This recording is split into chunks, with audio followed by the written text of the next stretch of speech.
Yeah. Good morning, everybody. It's Tuesday. We have Dr. Aaron Chapa in studio, so you know it's going to be a great time. If you have any health questions, if you have anything that you're dealing with that you weren't born with, go ahead and ask now because we're going to be getting those questions answered. It is Tuesday morning, also Taco Tuesday. Curt, how you doing today? I love Taco Tuesdays. It is my favorite day of the week. Taco Tuesdays means that we're going to have a flood of taco pictures and taco videos in our Talk of Taco group today. Yeah, I'm a Taco Monday guy, Taco Tuesday guy, Taco Wednesday, kind of just like Taco Life kind of guy, but we do have Dr. Chapa in, and he's a taco fan as well. We've talked about this once before. What kind of tacos are you eating?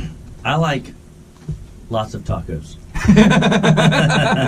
Doesn't matter what kind, as long as there is a lot. Yeah, and I like chicken tacos. I like have you ever had filet mignon tacos?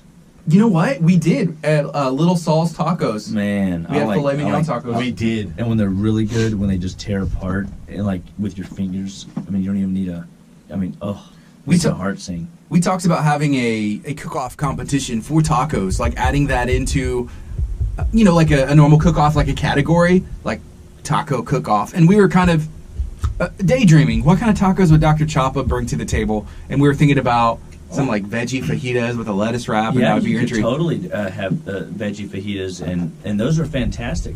Aren't they winning, though, the taco cook-off? But remember, at the end of the day, I don't necessarily pigeonhole nutrition as always being veggies only. Okay. But we do have to just make sure that, we make them healthier than just loaded with meat and cheese, and, right.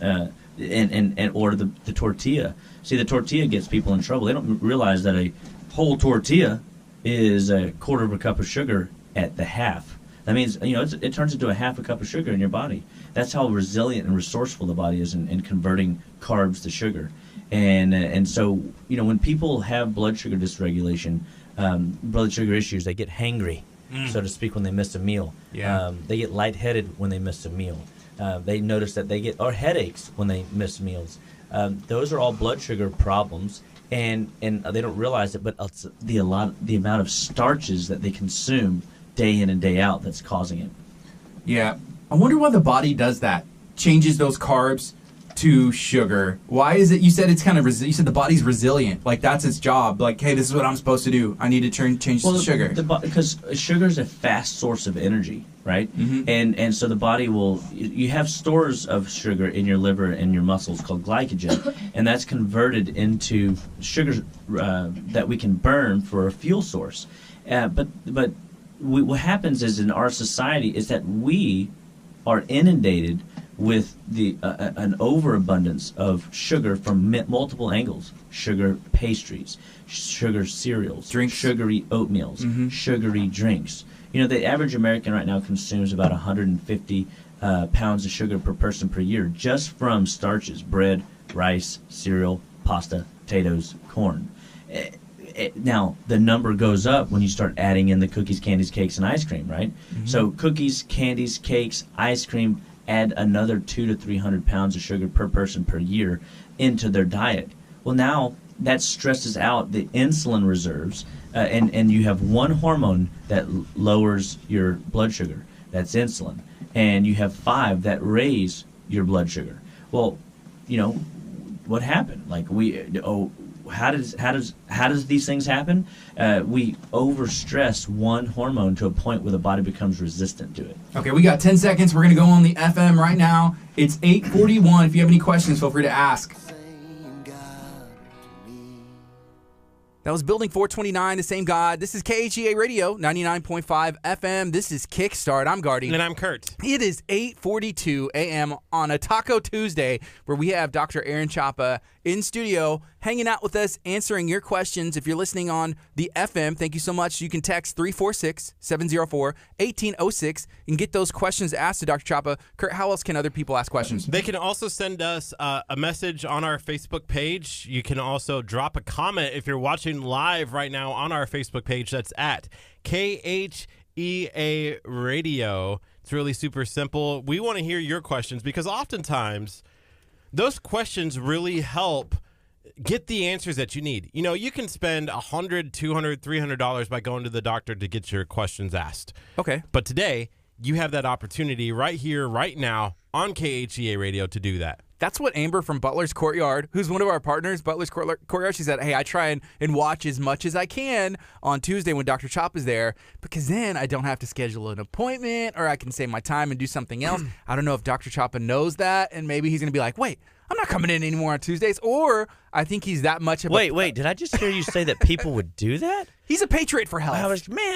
I tell you what, good thing I am a patriot for health. Is that fair? It is just not fair, though. I don't know how I like this arrangement. Health patriot. I'm just saying. He's a trailblazer. Hey, make sure you also get notified with KHEA Radio. Turn on that little KHEA Radio app so that you can be notified when the next ball drops and these guys have something to offer, or a good talk like Dr. Chopper coming on the show and sharing a little message into your life. Hey, we have to drop this knowledge, this piece of information.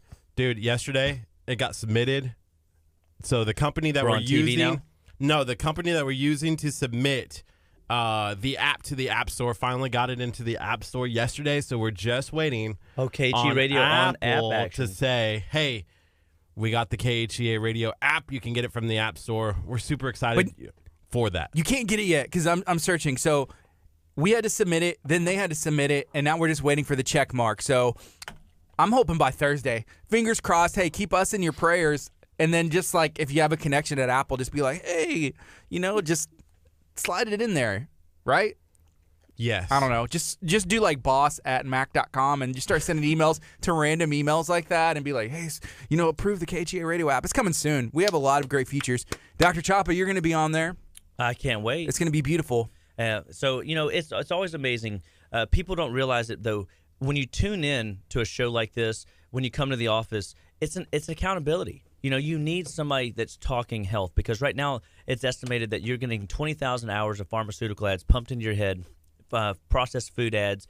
There's people competing for your dollars. Mm-hmm. And how you spend them when it comes to your health could be, seemingly costly on the front end being proactive, but save you thousands upon tens thousands upon hundreds of thousands in the later years. In the beginning, guys, disease is easy to fix, hard to recognize. And so we always want to be catching it when working with you when the hand's writing on the wall, not when you get a diagnosis.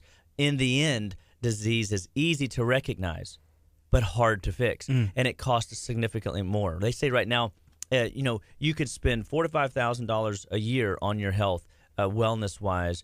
But if you were in a retirement community, you'd be spending $4,000 to $5,000 a month, to stay in a retirement facility. Now, and that's obviously not for if you're, middle aged or young and you're of the working American at this point.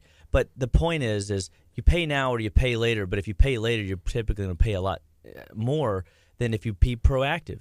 And so, people make this argument that it costs too much to be healthy, and it doesn't, because of the value and productivity that you get to add to your day-to-day life and lifestyle. Your family feels better when you're more robust and abundant.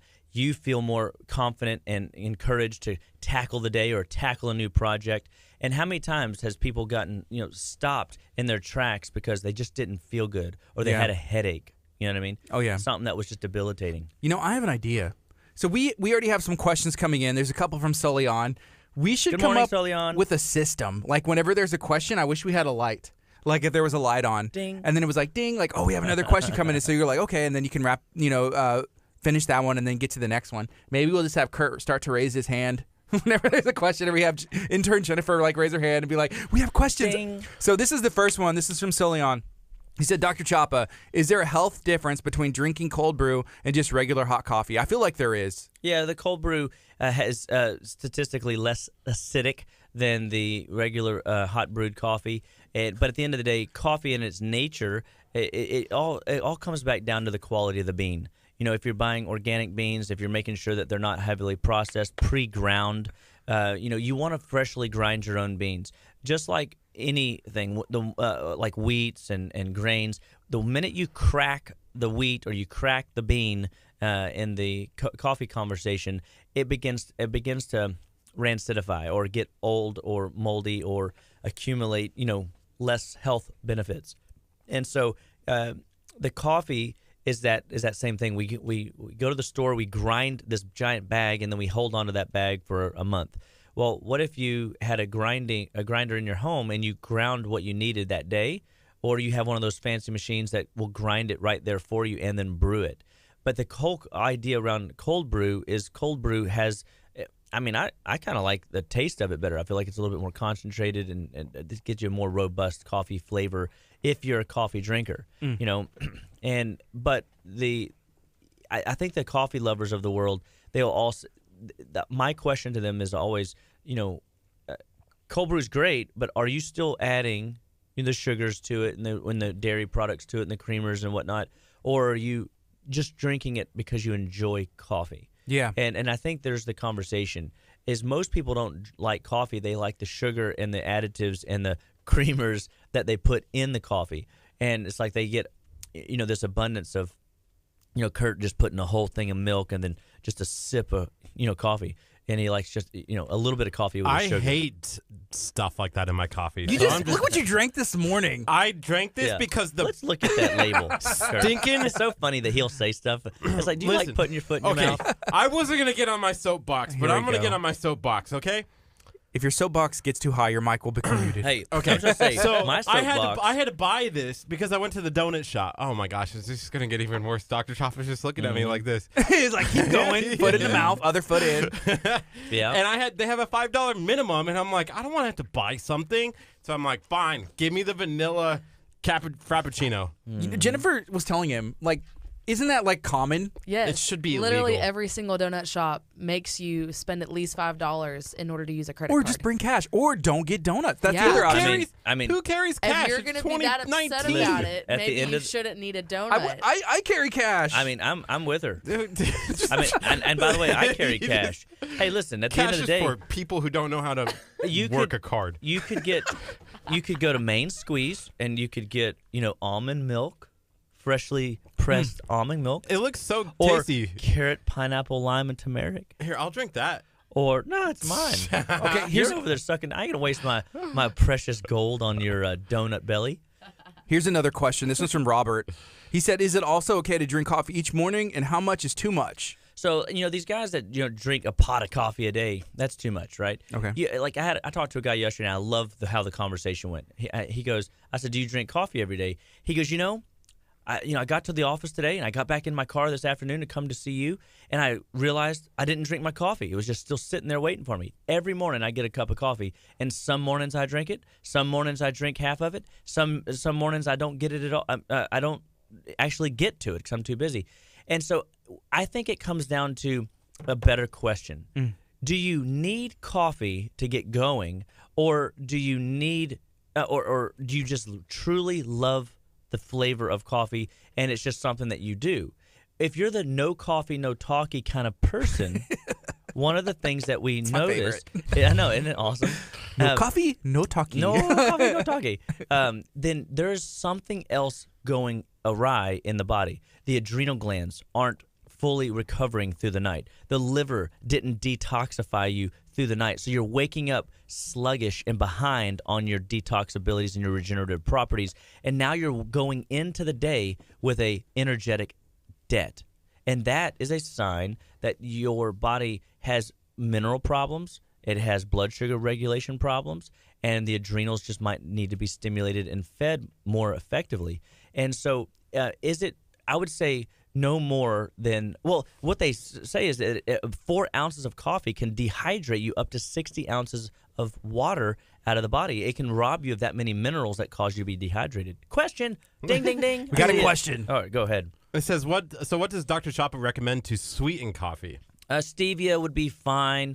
You could use, unsweetened almond milk. I know that kind of goes against, the sweetening of it, but it does change some of its bitter flavor to be, better. But really, if we're going to be talking the coffee, remember, if coffee sucks minerals out of the body because it is acidic, then we've got to make sure that your mineral load is up, and then you use things to develop a bitter palate. Herbs, for example. Ding, ding, ding. Got a question. What is acidic? Because I've heard that word come up a lot, but I don't know. Yeah, so your body, there's a thing called acidifying agents that are always against us. They could be mental emotional burdens. So like if you're stressed out all the time, it can cause your body to be more acidic. If you got biochemical, like we just had this big gas spill, that causes the body to be more acidic. 2 months ago we had the big fire. That causes people to be more acidic. The allergen burden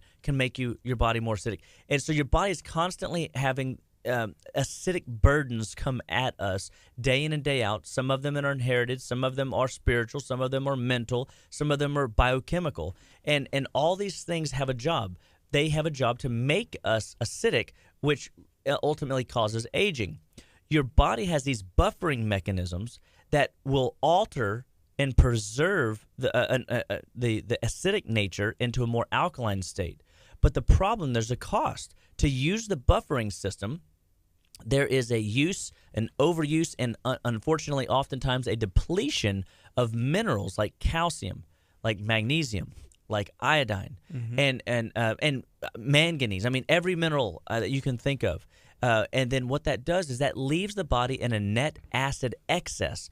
Too much acid in the body causes the adrenal glands to crash and burn. And that leaves us in what we call inflamed state, an anxious state, and a sleep disturbed state where your body's now not recovering through the night. And then that drives disease or accelerated aging. That's the case of the suddenlies. Hey, Dr. Chopper, I used to be able to do that, but suddenly I can't do that no more. I got high blood pressure. I got high cholesterol. I got skin rash. I've got headaches. I've got, hormone, hot flashes, whatever it is. But what if we could interrupt that acidic nature? Because acidic natures drive cancer. Acidic nature drives disease in the body, cause us to have infections and reoccurring infections, allergies and reoccurring allergies. Every time the weather changes, we feel it. And so if we can interrupt it with blood sugar balancing tools, detoxes, our 10-day blood sugar detox, for example, if we load you up and stabilize your mineral base, all of a sudden that foundation isn't left in a net acid excess, but it's left in a net acid or reduced state. Well, what that does is that allows your body to rest, recover, repair, and not leaving you in an accelerated aging place, but in a state of healing where your body can restore itself, and that's restorative change, and that's where we want you to be, and that's what Living Well Clinical Nutrition Center stands for, is getting you into that restorative change place. So a couple things. There's an adrenal talk at your office tonight. Yes. And there's a lot of talk about coffee. And I feel like if you have to have that coffee to get yourself going, that may be a good opportunity for you to learn more and ask questions as well. That's right. Tonight at 6:30 p.m., we have a talk, and we're going to be talking about depression. We're going to be talking about anxiety. We're going to be talking about the stresses of life and why our bodies can't keep up with the day-to-day anymore. Why people's bodies are wearing out faster, and then what we can really do to control it, because we're all in it, guys. Every one of you that are hearing my voice as we're speaking have some kind of stress that you're dealing with. It could be financial stress. It could be emotional stress. It could be work-related, deadline stress. It could be, relationship, marriage issues, kid issues. I can't tell you the number of people that come in with. It could be infertility stress. I mean, I had that yesterday. It's just amazing the stresses that we're all carrying. And all of those mental stresses cause your body to wear out faster. And tonight we're going to be talking about how that happens, why that happens, and what you can do to control it. So we encourage you to come to Living Well Clinical Nutrition Center. Give us a call, 281-554-8600, or just visit us 815 East Main Street in Lake City, Texas at 6:30 tonight, and you will not be disappointed. You're going to walk out of there with tools that can affect and change your day tomorrow, your family's life next month, this month, and on throughout the years. Okay, we have about 4 questions, and this one's coffee related, so we're going to ask Michelle Alvarado's question. She said, I just tuned in talking about coffee. I love coffee. However, no matter regular or decaf, I get a bad headache. Bad. I tell myself not to drink it, but I want it so bad. But I suffer every time. What is causing this? And my knee-jerk reaction is going to be what we started with earlier that you might have missed. So I'm so glad that you decided to ask that question. And guys, we want you to be encouraged. Ask the questions. Ask them 2 or 3 times. Make sure you get your questions asked, because listen, that's why I'm here. I want to share the information with you guys. I want y'all to know that coffee is not the devil, but if your body is having a negative reaction, what you're experiencing is a sign that you can't tolerate it right now, and that could be the type of coffee that you're doing. But it sounds like you've tried multiples and you can't get that to come in. So I would say that your minerals are low, and you can't offset the acidic nature that it's causing in your body, and it's robbing you of other constituent processes that need to happen. So it's like a radiator on a car. If the radiator on a car goes out, the engine burns up.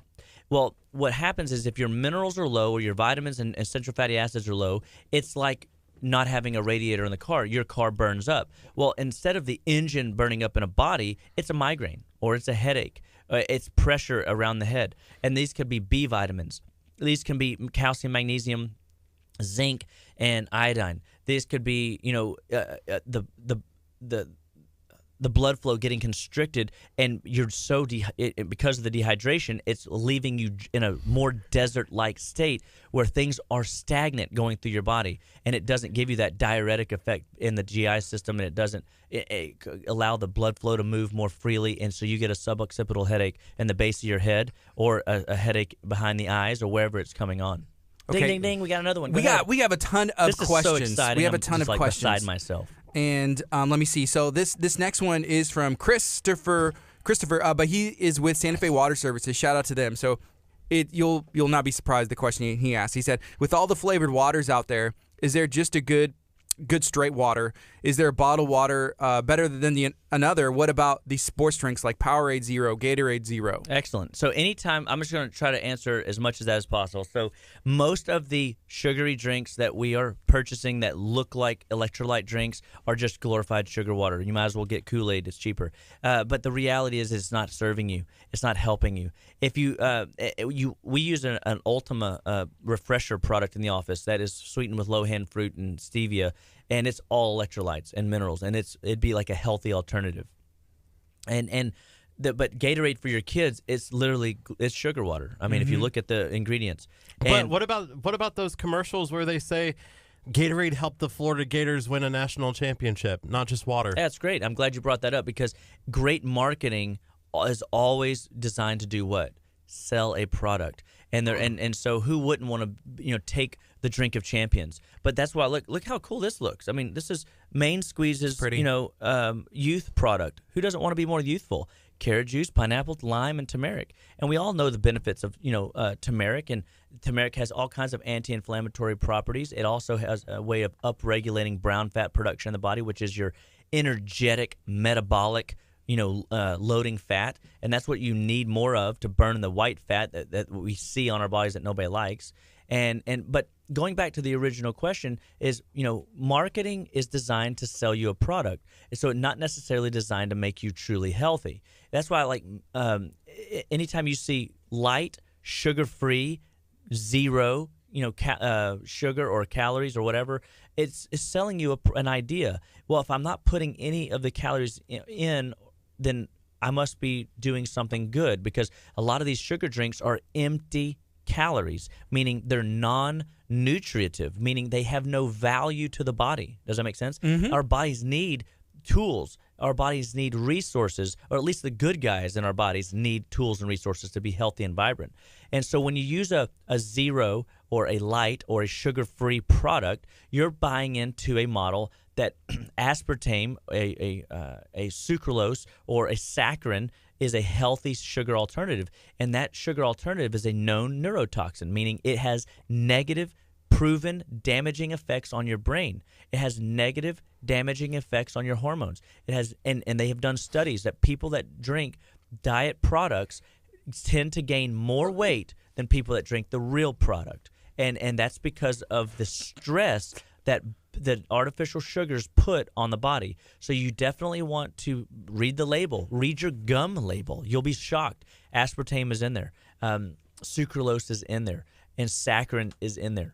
Okay, right now it is 9:02. This is KHEAradio.com, 99.5 FM. This is Kickstart. We're going to be on till 11. We have Dr. Aaron Chapa in studio every Tuesdays. If you have questions for Dr. Chapa, and you guys have definitely been asking, keep them coming. We're streaming live on our Facebook as well. So if you're listening on your radio, in your car, at work, from your phone, you can tune in from our Facebook page as well. I have a weird question. You know what? You always have weird questions. I don't know, Robert Villarreal or your question. Robert's been waiting for like 25 minutes for this question. Hook him up. Hook him up. Okay, Robert wants to know. He said, what causes extreme eczema and what can be done to control it? My 19-month-old has outbreaks. Is this something that can possibly do with food? Oh, absolutely. It is dealing with food. And so if your baby is breastfed, then mama is, I hate to say, the issue. We have to get her diet under control and show her what foods to eat instead of the foods that she's eating that could be driving his eczema. If your baby's not breastfed, then it's the formula that you're using, and we have to put him on a better quality formula. And a lot of the formulas today, and I would say like a lot, 99%, 98%, 97% of them are all loaded with corn solids and artificial ingredients and the wrong type of protein, whey protein. And all babies have up until about 26 months, and I think you said your baby's 19 months, is they have a leaky gut. Well, most people in the functional world know what a leaky gut is these days. The leaky gut means that it's holy. It's like Swiss cheese. You can see through it, and things that shouldn't be able to pass through that barrier are getting across that barrier into the bloodstream and creating an antibody or an immunological upregulation that the body is displaying to you in a symptom. That's eczema. And so eczema by definition is called a skin disorder of an unknown cause. But I think that's silly that's what they say, but it is very common. Food, wheat, dairy, corn, and soy are your top 4 most common causes of dietary inflammation, which is driving the eczema. The eczema is just the symptom. So you can put lotions and potions and creams and topicals all over it, but if you don't fix the inside issue and go upstream, then the eczema will never go away. Okay, here's a couple comments. He sounds like a rhino, doesn't he? This is from Tracy. It's kind of a testament. She said, my son, who's 13 now, had eczema whenever he was that age, took gluten out, and no joke, it went away within a week, and he's never had an issue since. And Robert wants to know, could it be her keto diet, his wife? Yeah, it's like, let's say that she's A blood, and let's say that the baby's A blood, and they're doing a heavy meat diet, which is a keto diet. And most, by the way, I mean, it could be, yes, I could say it could be it's slowing down her system, making her milk more concentrated than the baby's body can tolerate. Maybe the baby can't digest red meat, but more than likely, most keto people that I meet, it really does drive me bonkers because I teach so hard and heavy, avoid dairy to most people, because I can't tell you folks out there that, I mean, people have spent tens of thousands of dollars looking for a solution to their problem, and it came down to stinking dairy.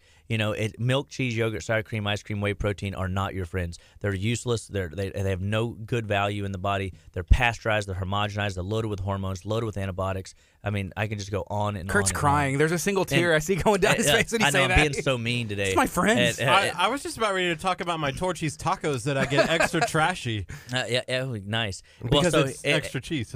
Yeah, I got a feeling. So so what happens is when we consume these things on the reg, it causes a constant level of irritation in the digestive tract, and so then I get them off of dairy, right? And then all of a sudden they go, "Hey, I'm gonna try this new keto thing," and I'm like, "No, okay, that's great. I want you to, but let's talk about it first." Okay, and then they come back in 2 weeks later because I want to tell them there's 2 camps. There's one camp that loves dairy, right, and there's one camp that doesn't love dairy.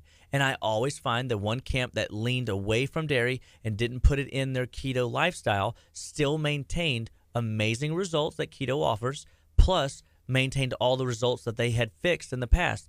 And so if you get onto keto and you buy into this, oh, great, I get to have cheese again. All the cheese. And that's the problem. Is it clogs up those lymphatic system. It irritates that digestive tract. It congests that liver, and then all of a sudden the eczema shows up. The allergies will show up. The weight gain doesn't happen. How frustrated you get whenever it's working for your friend, but it ain't working for you. I mean, somebody give me a smash that like button if that's ever happened to you. Whenever you say, it worked for my friend, but it didn't work for me. You know what I mean? I'm smashing it. I'm smashing it too, because We see this all around. Okay, so here's some more questions, and there's some that are about dairy, but I want to ask Soliance because she asked a while back, and she wants to know what you think about wellness shots or kombucha. Are they 100% safe to take? And so a wellness shot, I'm assuming that could mean many a thing, but like in my mind, I'm thinking like ginger, cayenne, lemon or something like that would be like a wellness shot. Mm-hmm. Or you just saw me, maybe somebody saw me do, a wheatgrass shot from Main Squeeze. Wellness shots can be very concentrated, powerful nutrients that we can drive into the tissue and turn our body on and make our body strong, make our body healthy and vibrant.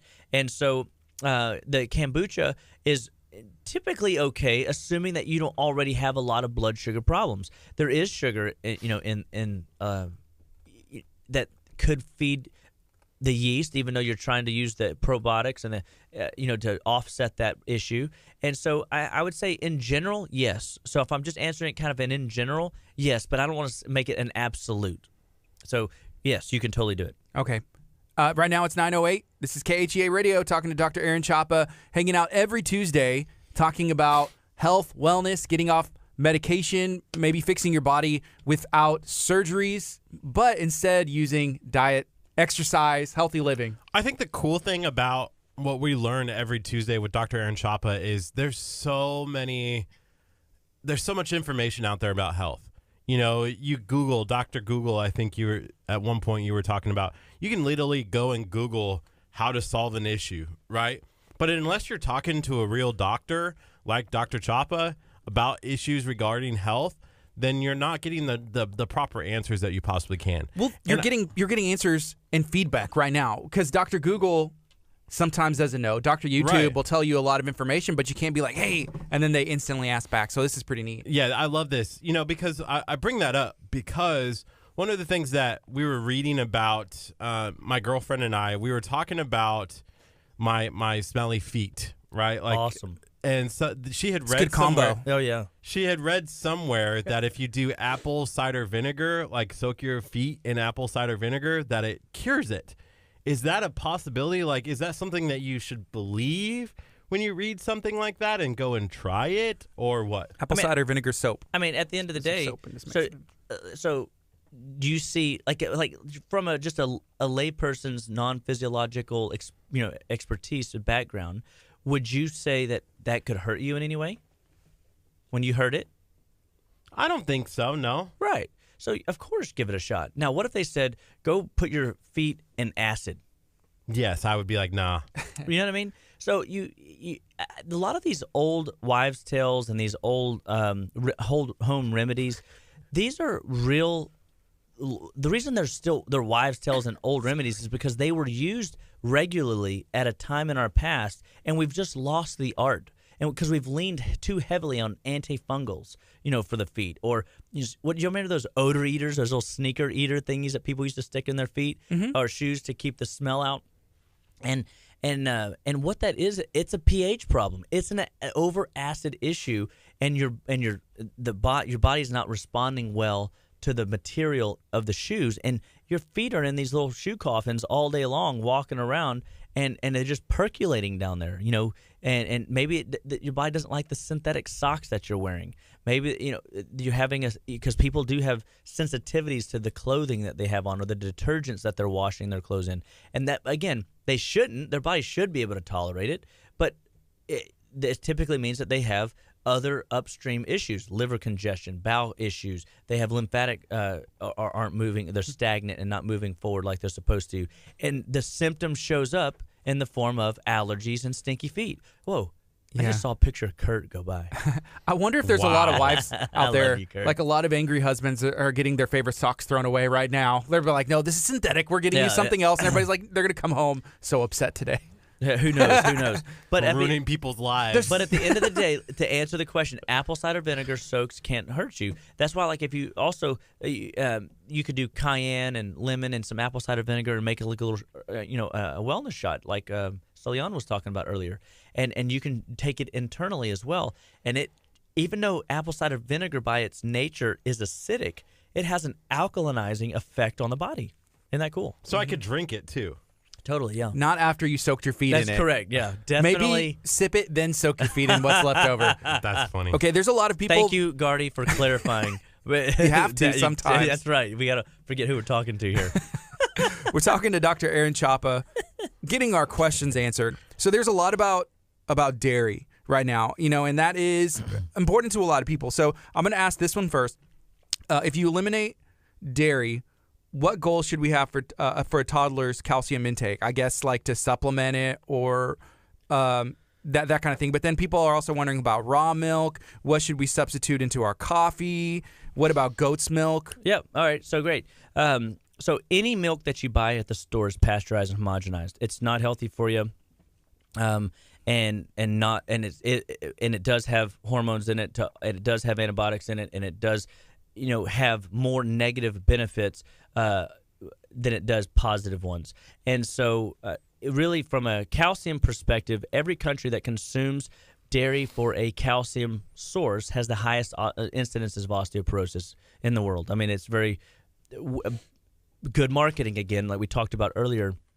In the olden days, we used to say milk does a body good. That's right. And so and today you don't see commercials like that because it is false advertising, because it doesn't. It's been proven that it doesn't. So then we just got, hey, let's get Thor, to put, a milk mustache on his face, and everybody goes, oh, I want to be like Thor. So yeah. We go and we get our favorite celebrities, milk mustache, and that's good marketing. I mean, again, marketing is designed to do something. It's designed to sell you an idea, sell you a product. And guys, I'm nothing against it. I mean, every day of your lives, you're being marketed to. You're selling stuff to your kids every day, and you're selling something to your coworkers every day. You don't even realize it. And so everybody is in sales, whether you want to believe it or not. And so the way you come and go about it isn't. I'm not discounting the value of it. But here's the answer. Could raw milk be better? Could raw goat milk from a freshly local farm be better? Yeah. I mean, what's better than coming from the animal's teat? I mean, can I say that on the air? You just did. So. Sorry, okay. And so the reality is better than some things that we've said on the show before. I know. I try to keep it G-rated. Of course. But the reality is I mean, God designed these creatures, and so when we pasteurize it, or when we cause the creature to overproduce what its natural abilities are to produce in a day's time in order to keep up with the demands of the dairy industry, well, that could lead to some bad practices behind the scenes. And there's a lot of documentaries, there's a lot of research, there's a lot of books written, that have gone, and I don't have them off the top of my head, but what I know is that, hey, look, like, when you put things in the industrial age and high production manufacturing, it's easy to cut corners in order to offset, the udders getting overstimulated raw and might start bleeding into the milk. Well, can't have that. So then we've got to put antibiotics in there to make it sterile, and then we've got to heat treat it and pasteurize it to get rid of all the fat so it looks the same in the store, because anybody that's out there right now that has gone to a raw goat farm or a raw cow farm and looked at the milk quality doesn't even look the same. I mean, this almond milk from Main Squeeze doesn't even look the same as the almond milk from Almond Breeze, because this is like 80% almonds. It's got a little bit of a brown hue to it, right? The almond milk that I buy from Almond Breeze, it is white. Sometimes I get that kind of stuff where it's like, oh, which I don't even fully understand it, but I'm like, oh, it says organic, it has to be better. It's almond milk, so it's not necessarily dairy, and I'll get that as an option. I don't drink a lot of milk. But you could, because if you look at the label of almond milk, it'll tell you it's got 80% more calcium. So if we're just in the conversation with calcium, it has more calcium than cow milk by itself. But and I'm not going to say that all raw milk and all goat milk is fine. It's not. I got handfuls. I got hundreds of patients that still can't do raw milk because they have already exposed their body to the artificial milk, so to speak. Let me just call it that, the pasteurized, processed milk that most people have gotten access to, the cheese and all that, and it has already the body has formulated antibodies to it, meaning it sees the raw milk the same as it sees the other and just says, nope. So we can't go back. We can't retrofit this process. But I have several patients that come in and they bring in raw goat milk and raw cow milk, and it tests fine on them, and they don't seem to have any symptoms. And I'm like, okay, well, I can't really. The best test, guys, to truly know is called a elimination diet. So you take the substance out for 2 weeks, like your life depends on it. You can't cheat. You can't do it 99%. You got to give it 100%. You give it 100% for 2 weeks, and then you have a dairy day. You go eat some cheese, pizza. You go get into ice cream, or you go get into whatever, right? And then you wait 3 days. And typically within minutes to 3 days, you will have a negative response to that new insult. So you took it out for 2 weeks. That gives your body time to drop the inflammatory burdens, and then you put it back in suddenly, and then you get a response. If you get sniffly, if you get drippy down the back of your throat, if your rash comes back, if your blood pressure spikes up, if if you get fatigued, tired, if you get diarrhea, if you get constipated, that's your symptom. That's your sign. And your body will give you the message. And that's what I can promise you. An elimination diet is the most labor-intensive food allergy test, but it's also free, and it's 100% accurate. Right now it's 9:19. We're talking to Dr. Aaron Chapa. If you're watching on Facebook, share this stream out right now. Feel free to keep your questions coming. There's a question, and I'm going to preface it. We had Robin from Axe Masters, one of our partners here at KHEA Radio. She posted a video, a graphic, and it said, hey, looking for a healthy, fun way to boost your testosterone? Come throw some axes. So we actually had a question. Oh, okay. And the question was, what is a good, healthy way to naturally boost testosterone? Is doing something like that actually a way to do it, or are there other ways? Oh, I think, again, what exhilarate? Y'all have done it before, right? Yes. Okay, so the exhilaration and the kind of rush you get throwing an axe, I can imagine would mentally stimulate your body from an adrenaline perspective. So that could be a value. Doing leg workouts has proven to raise testosterone levels, or to give you just more energy because of your big muscle groups. And I'll tell you, the stronger your legs are, the less you get fatigued at the end of a day. So if you're up and down stairs, if you're walking a lot, if you're exercising, when you get home, have you ever just kind of gotten home and said, oh, I made it to the end of the day, and now I'm tired for the next 4 hours? Well, what if you had 13 hours of energy packed into a 10-hour workday? And it was something like that. It goes back to what we've said in the past. If the dude don't move, the dude don't groove. Yeah, that's right. The dude don't groove. I hate this. And so I know I'm getting into your head. Isn't it awesome? So proud of you. It's like a reflex. Do no groove. Yeah. So so the more we move our bodies, the healthier we're going to be. Stagnant is what causes disease in the body. Well, lack of physical activity will cause mental fatigue. It'll cause emotional, decline. It'll cause our bodies not to feel alive and vibrant. So I always try to encourage people, even when you're tired at the end of a day, try to go out there and play with your kids a little bit. Try to go for a walk. Push yourself just to say, you know what, I'm just going to go for 10 minutes. So 5 minutes up the road, 5 minutes back. And if I'm done, I'm done.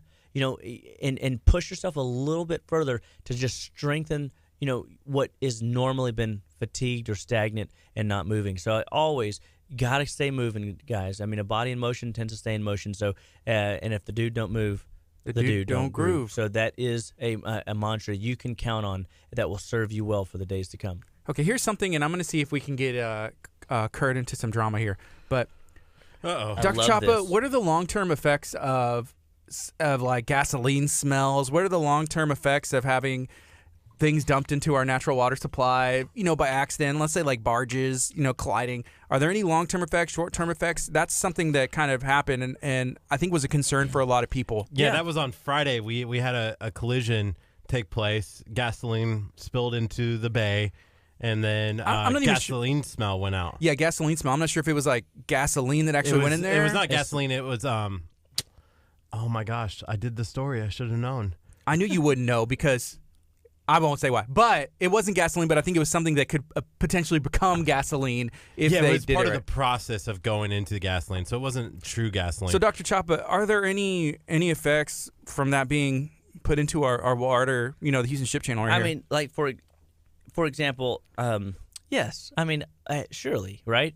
I mean, there's always for the next several weeks. I don't know that I would be or months, even 90 days. I mean, I'd give the Earth time to absorb and handle the problem. Y'all know y'all gonna get this one. You ready? I'm pitching you one. Here it comes. Nature's solution to pollution is dilution. Dilution. Yes, good job. I hit it out the park. So I'm so proud of you. I'm so glad we didn't know that one. Nature's solution to pollution is dilution. So right now we have time. You know, when Saturday morning, or let's just say that you weren't educated to turn your AC off, and you were the smell's going on outside. It's getting in your house. Okay, I mean, if you have a vehicle and a garage attached to your house, the minute you park your car in the garage, benzene is in your house. All right, Right. and benzene is a very known chemical that is cancer causing and not healthy, and it causes all kinds of Like getting in havoc the contact body. with it or breathing it in? Breathing it in, yeah. Because Okay. remember, direct contact can be a problem, but when you breathe it in, guys, it's going right in your lungs, which is going right into your bloodstream. It's another port of entry, and so if you can smell it, you're getting exposed to it. And there were. You have a question? I was just gonna say, but there is no long-term effects. Like long-term, when you're thinking. I mean, of, listen, if your liver isn't able to process it because of bioaccumulated issues, like meaning you already show signs. You've ever met people that they walk down the perfume aisle and they get what? Headaches. Mm-hmm. You know, and they get sneezy, or they just like, oh, that smell just irritates me, right? And every time they walk through, you know, the beauty area at the stores, and that's a real problem. It's not a preference; it's a biochemical issue. And it affects some people. It probably doesn't. Some people walk through and they have no headache, and some people do. And many people indicated on Facebook that they felt like almost like a constriction of sorts in the back of their throat. And that constriction of sorts is an indicating that your body is trying to figure out what is that. It's an irritant, so it's restricting airflow because it's trying to say, hey, until I can determine whether or not that's safe, Right. I'm going to limit the amount of air exposure, and that's what the person's feeling. I woke up sick. I woke up feeling sick, like I had that little scratch in my throat, and I had a headache. I never have headaches, so I get really grumpy when I do. And so, okay, I mean, is it possible that it had a short-term effect on you? On me, yes. Yes. Now, should your body be able to clear that burden? Fingers crossed. Fingers crossed, absolutely yes. In an ideal world, it will. But if you already have bioaccumulated toxic buildup, and meaning you don't have enough minerals to process the toxins you had 5 days ago, and you're still struggling, now we get this bomb dropped on us, yeah, it's going to have an effect, and it might take you months. But if you've got metal in your mouth, it's affecting you. If you've got mercury, silver fillings, it's affecting you every day that you chew something, every day that you drink something hot. It's bioaccumulated toxic debris, and then we get these acute things that happen that it's just one more burden we have to carry that does take its toll on your quality of life. So I think what he's saying is our body should be able to handle it, but sometimes people have other things, like prior things going on, and it's just another thing to stack on that can add to the issues that you're having. Is that right? Yeah, but I was going to mention the one thing that they're measuring when governing bodies Measuring. Measuring. This is a Nebraska accent. when they're checking the levels in the air and checking for air pollutions, they're looking at long-term effects. The way that it was described to me, and it made sense. If you have a rotten egg in your house, right, and it goes rotten, whatnot, and you go and you smell it, you might gag. It might affect you. It might make you throw up, but it's not going to cause you to have cancer. So I mean, that's what they're looking at when they're testing this. Testing the smell, testing the gasoline smell, but to looking say that, for those things. But to say that it doesn't have an effect on your body isn't accurate either, because, you know, if you gagged and threw up, that's an effect on your body. And in some people's body, Gardy said, is stating a headache. You know, I have a lot of people that their allergies are like even worse now than they were, a week ago. And I think that it does, to your point, once you remove the rotten, stinky egg, the air clears because, again, nature's solution to pollution is dilution. I mean, it's just the law still stands. And so we got to give the environment about 90 days to clear that crud out. And I do think that, the earth will clear it. And, I mean, that's what God designed this place, man. It can handle stuff like that. I mean, it's never good when stuff like that happens, but it can. The earth is just like us. It's a living organism that knows how to handle environmental stuff. Now, would I eat the fish for the next 90 days? No, probably not. Or if you're an oyster lover, that was last couple months, you're behind. You shouldn't do the oysters for a little while. But, I mean, here's the thing. Give it some time and things will be fine. And to your point, it'll be like a bump in the road. But what if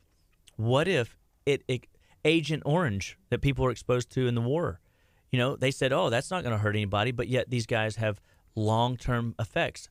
Not all of them, some of them. And again, that goes back to how efficient is your body at clearing the chemical burdens that we're exposed to.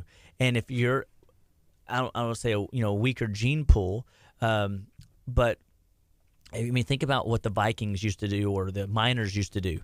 They would send parakeets into holes, and if the parakeets came back, the fumes didn't kill them. That was probably okay. If the parakeet didn't come back, they'd send a couple more. If they didn't come back, they know the chemicals are killing them. Yeah. And so if we would have had 10,000 birds drop dead.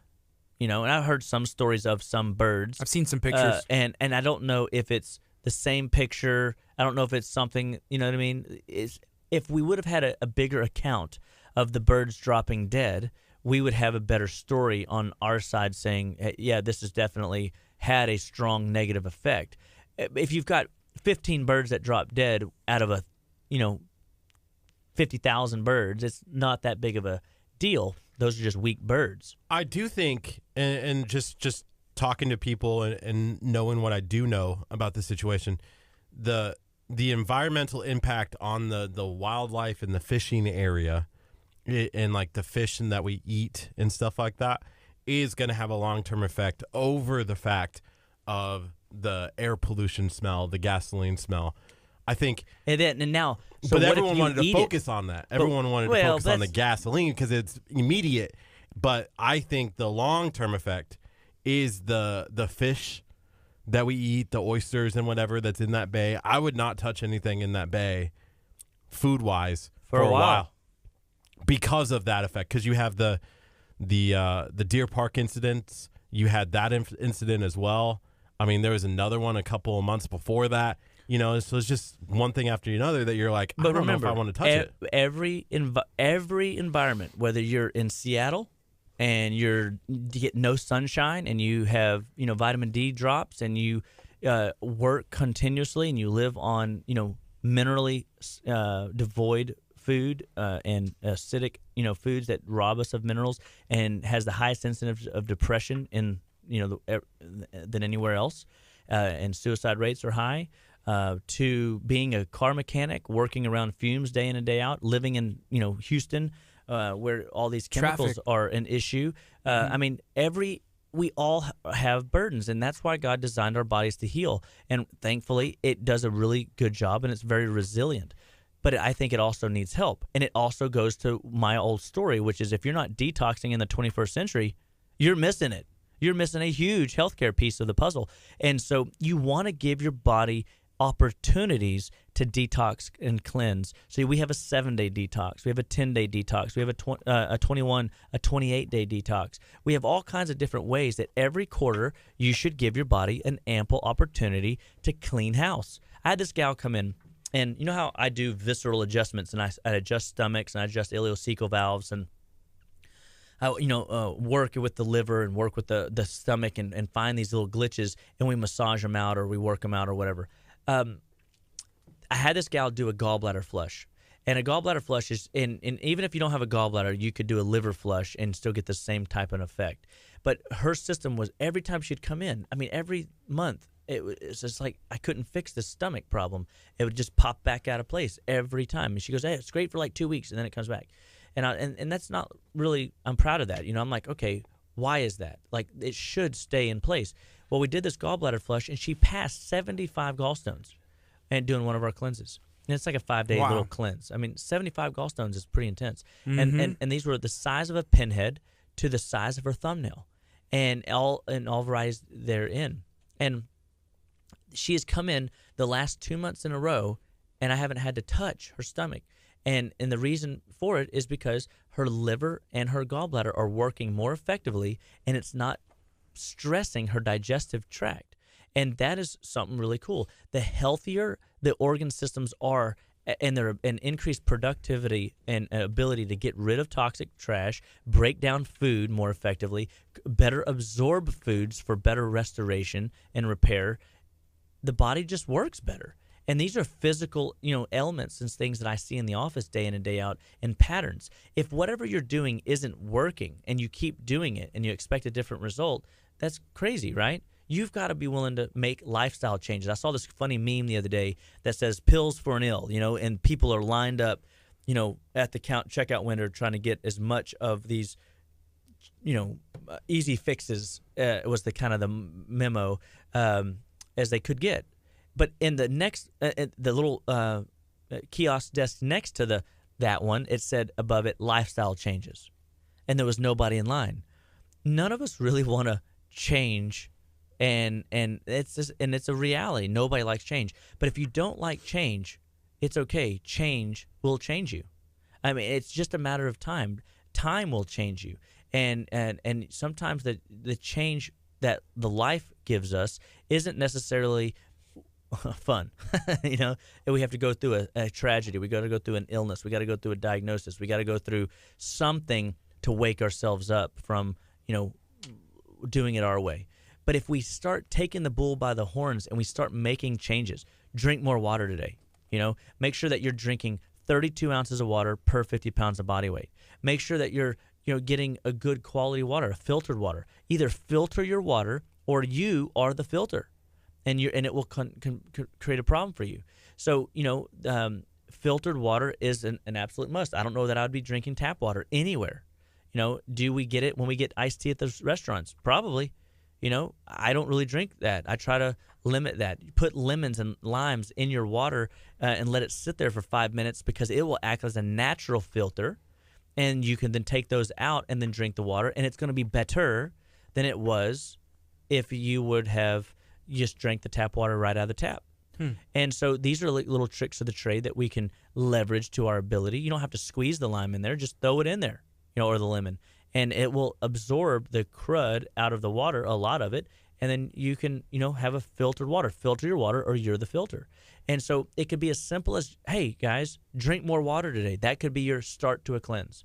It could be, hey, why don't you do a juice feast from Main Squeeze for 3 days? That could be the start of your program. Come do a 7-day detox with me, and let me teach you how to squeeze those the trash out of the fat cells of the body, out of the brain, out of your joints, so that you can wake up feeling less achy, less restricted, less stiff, and allow your body to have more energy and more vitality and better memory and more sharp feelings throughout the day.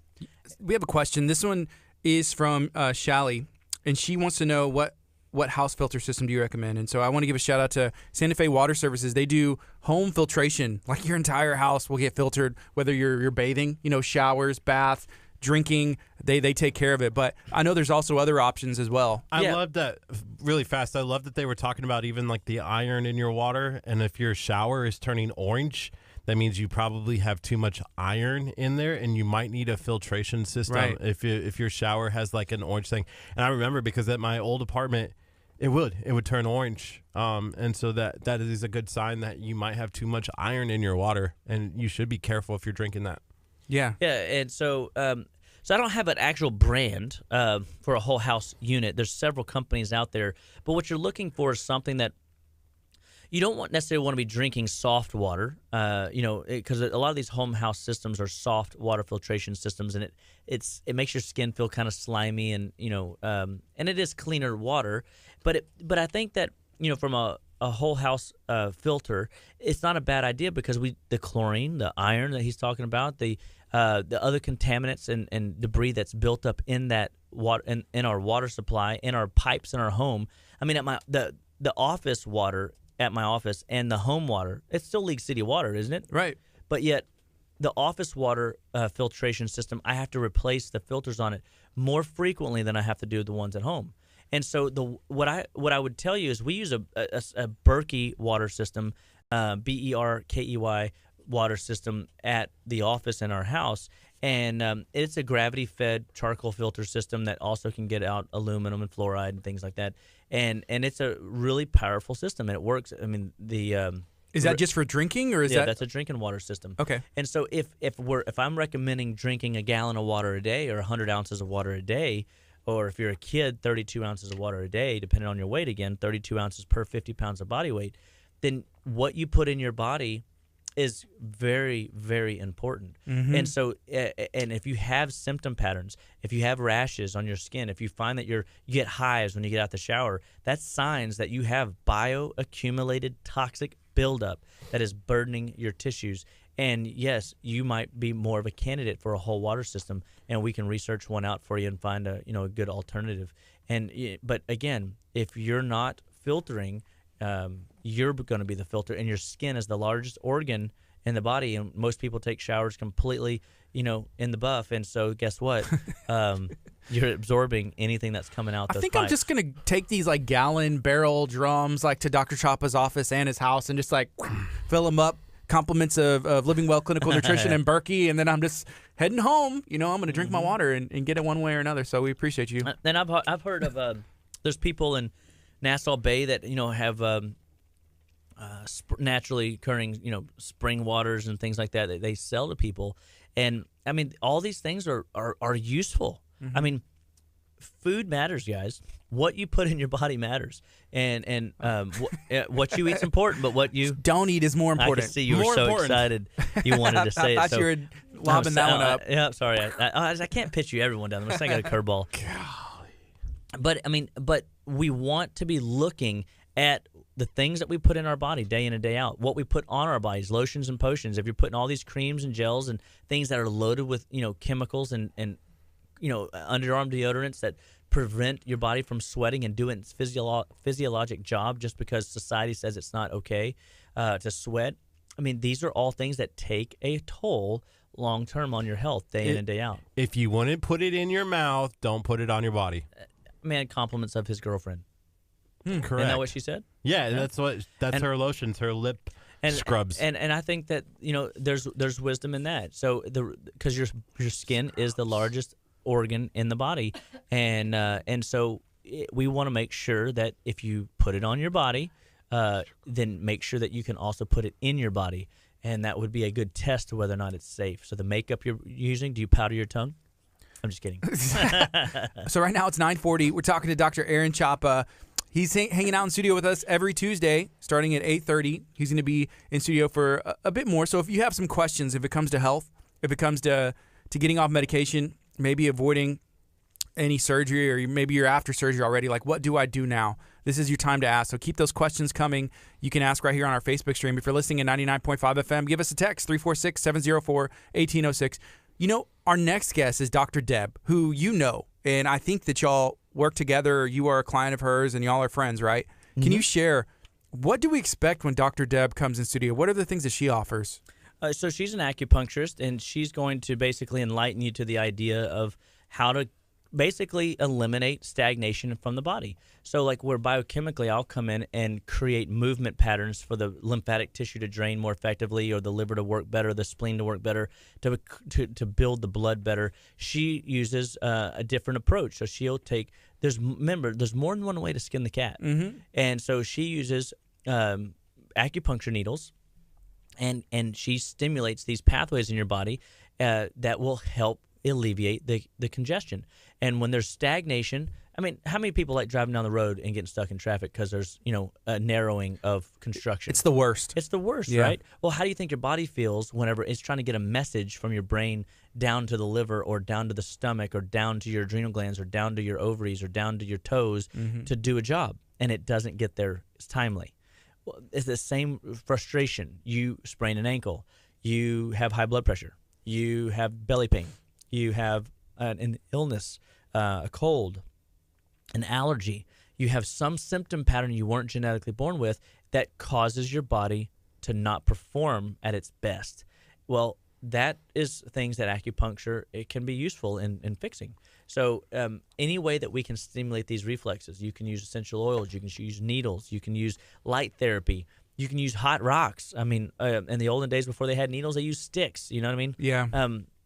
And so there's all kinds of different ways. But the trick is to know where the spots are that you want to work with in a pattern that creates the most effective response and change. Is that temporary, or is that something that you have to continue like doing to get those pathways flowing? So I don't. It's probably just like nutrition. I mean, it's an ongoing process because we live in a world where we're inundated with chemicals. We're inundated with processed foods, fake foods, make-believe food. And guess what? If you eat make-believe health or make-believe food, the best you'll ever have is Make-believe health. You guys are brilliant. I love this show. And so one of the things that people always recognize is that if you have to, eat regularly, you should get massage, you should exercise, you should drink more water, you should have acupuncture, you should, be constantly working on finding a diet that works for you as you're aging and going through the process. I mean, the game is a consistency over time, and it's finding tools that you know and can count on continuously. So when people come into my office, it's not rocket science what I'm teaching them, but it is accountability, and that we all need some level of accountability. And I always toot my own horn here, that any good preacher will tell you that if they have to preach the same message twice in a day, they need to hear it 2 times as much as the congregation. Well, I teach this message 24 hours a day, all day long, that I'm not sleeping. But I might dream about food too. And but the reality is I have to hear this message more than everybody else because you guys don't realize it. But, I mean, all those that support our office are, holding me accountable to the process. I mean, I haven't been a fast food joint in years. I don't like how I feel when I leave those places. I can totally tell. But I bet you I could get myself in a state, where I could just go eat donuts and creamer coffeed milk and living the best life and living Kurt's life. Oh. Stinky feet, sinuses. allergies. No, just kidding. Beautiful girlfriend, great job, wonderful career. Look good for Jeep you. Compass. Come on I mean, now, just come rocking on. it. This is pretty awesome. Thank you. He's right. So Thank you. I mean, the game is consistency over time. We want to teach people, and that's what we're going to be teaching tonight. If you guys have anxiety, nervousness, worry a lot, fear, shame, depression, sadness, grief, if you're working on these types of things, clinical nutrition can be a valuable tool to help you live the better life. And we want to teach you why your body's breaking down. We want to teach you things that you can do to start controlling that breakdown so that you don't have to suffer with the ailments that people are walking around day in and day out suffering with. People come in and just so stressed out from their day-to-day living, and they don't have the tools. That's what we're going to be talking about tonight. And we want to encourage people, like, come hang out with us 6:30 p.m. tonight at Living Well Clinical Nutrition Center. And you can call our office at 281-554-8600 and know beyond a shadow of a doubt that, whatever it is you're dealing with, food is your medicine. So here's a couple more questions. They're both from Shelly. She said, what drops did Dr. Chapa just take? So you have some drops, you have some supplements in the studio. And then the other question is, does Dr. Chapa use or recommend the Berkey shower filter in his home? Yeah, so I have that. I also have, so we use quite a few different little filters, but it's mostly like the Berkey stuff. And then this is called Kids Cold. I actually brought it. I meant to share it with you guys this morning because it's echinacea, elderberry, elderflower, ginger, and we've been talking about elderflower last couple of weeks, and so I was just shooting it down because when I'm on the air, sometimes my throat just I'm sitting here talking, right? And when I put these bitter herbs in, it stimulates mucous membranes in my mouth that keep everything moist and wet. And I think if I was on a speaking circuit, like if you're a public speaker, if you're a motivational speaker, we have an herbal cough syrup, an herbal throat spray that's all healthy herbs: myrrh, frankincense, echinacea, calendula, and chamomile. And very useful tools to keep the tonsils and the mucous membranes healthy and vibrant, and enough mucus to allow good communication to the body. What is this? So this is called, again, Kids Cold, and this is great, real quick, for viruses. This is really great for flus. This is really great for, like, what I'm using it for this morning, just kind of this is a little wellness shot for me, and so this stuff is pretty amazing and good for blood flow. So he's dropping it now. Again, Good so stuff. the one that you just picked up is Echinacea C. I brought this because Echinacea just has so many health benefits. So one of my mentors, Kerry Bone in Australia, says, doesn't that sound so nice? And he says that he takes Echinacea every day in abundance. I mean, takes a lot. Americans we're so afraid of herbs. And, especially if you go talk to Dr. Google. Dr. Google will scare the tar out of you whenever it comes to herbs and this, that, and the other, that they're unsafe, that they can't be trusted, da-da-da-da. And the reality is this: if you're taking herbs from my office, Living Well Clinical Nutrition Center, you're going to get a good response. And I'll tell you, 97.5% of the market of supplements and herbs are either not safe, and or not effective. That means the vast majority of what is bought over the counter at the stores is not healthy for you, is not safe for you, and it's not like the other stuff. It's not at all. Open your mouth, Jennifer. Yeah. And so, no, it's actually good, and I think Kid Cold is accurate, because I feel like a kid would probably be like, it's not good, but it's not. Yeah, and you bad. can easily dilute that in a tablespoon of water and have a little shot, and it's over. It doesn't taste bad at all. So there's the liquid Echinacea, and then that Kurt has, but the pill form is another option. So those people that don't want to taste it. I feel like we should have known about this a long time ago. You made me suffer. I know. You made me suffer. And only because I love you, Kurt. Only because I love you. So you can pass that around. But Echinacea has, brain development, circulatory development, immunological upregulation, digestive. Can I take one? I just took 5. How many should I take? Like 5. 5. Okay. Give yourself a hit, man. Make it happen. All right. 1, 2, 3, 4, 5. 5 of them? Kurt, you want some? Instead of having to do the are you chewing them or swallowing them? You swallowing them. Okay, yeah. Kurt, we're supposed to chew them. Here we go. Yeah. So and that's another really powerful, way to stimulate and create health in the body. And so Echinacea C also has vitamin C in it, and everybody knows that vitamin C is a nice little acute, immune builder. And this isn't just like 500 milligrams of vitamin C that can, over time, create depletion. You could take this every day because there's a very small amount of C in here, 5.4 milligrams, but it comes from the whole vitamin C complex. And the problem with synthetic vitamins out there is that most people are taking 500,000, 2,000 milligrams of vitamin C and above, and what that does is that depletes the body of tyrosinase, an enzyme that helps break down the vitamin C complex. It robs the bodies of vitamins P, K, and J, and most people haven't even heard of some of these things. I've never heard of those. And the reality is why would we want to deplete our body? Well, that's what happens when you take synthetic high-dose supplements, and it will create a deficiency in your body long-term. Might have a short-term effect, but then it's going to create a problem. High-dose vitamin C is not a wellness vitamin, and you want to use something that has all the constituent building blocks that God intended.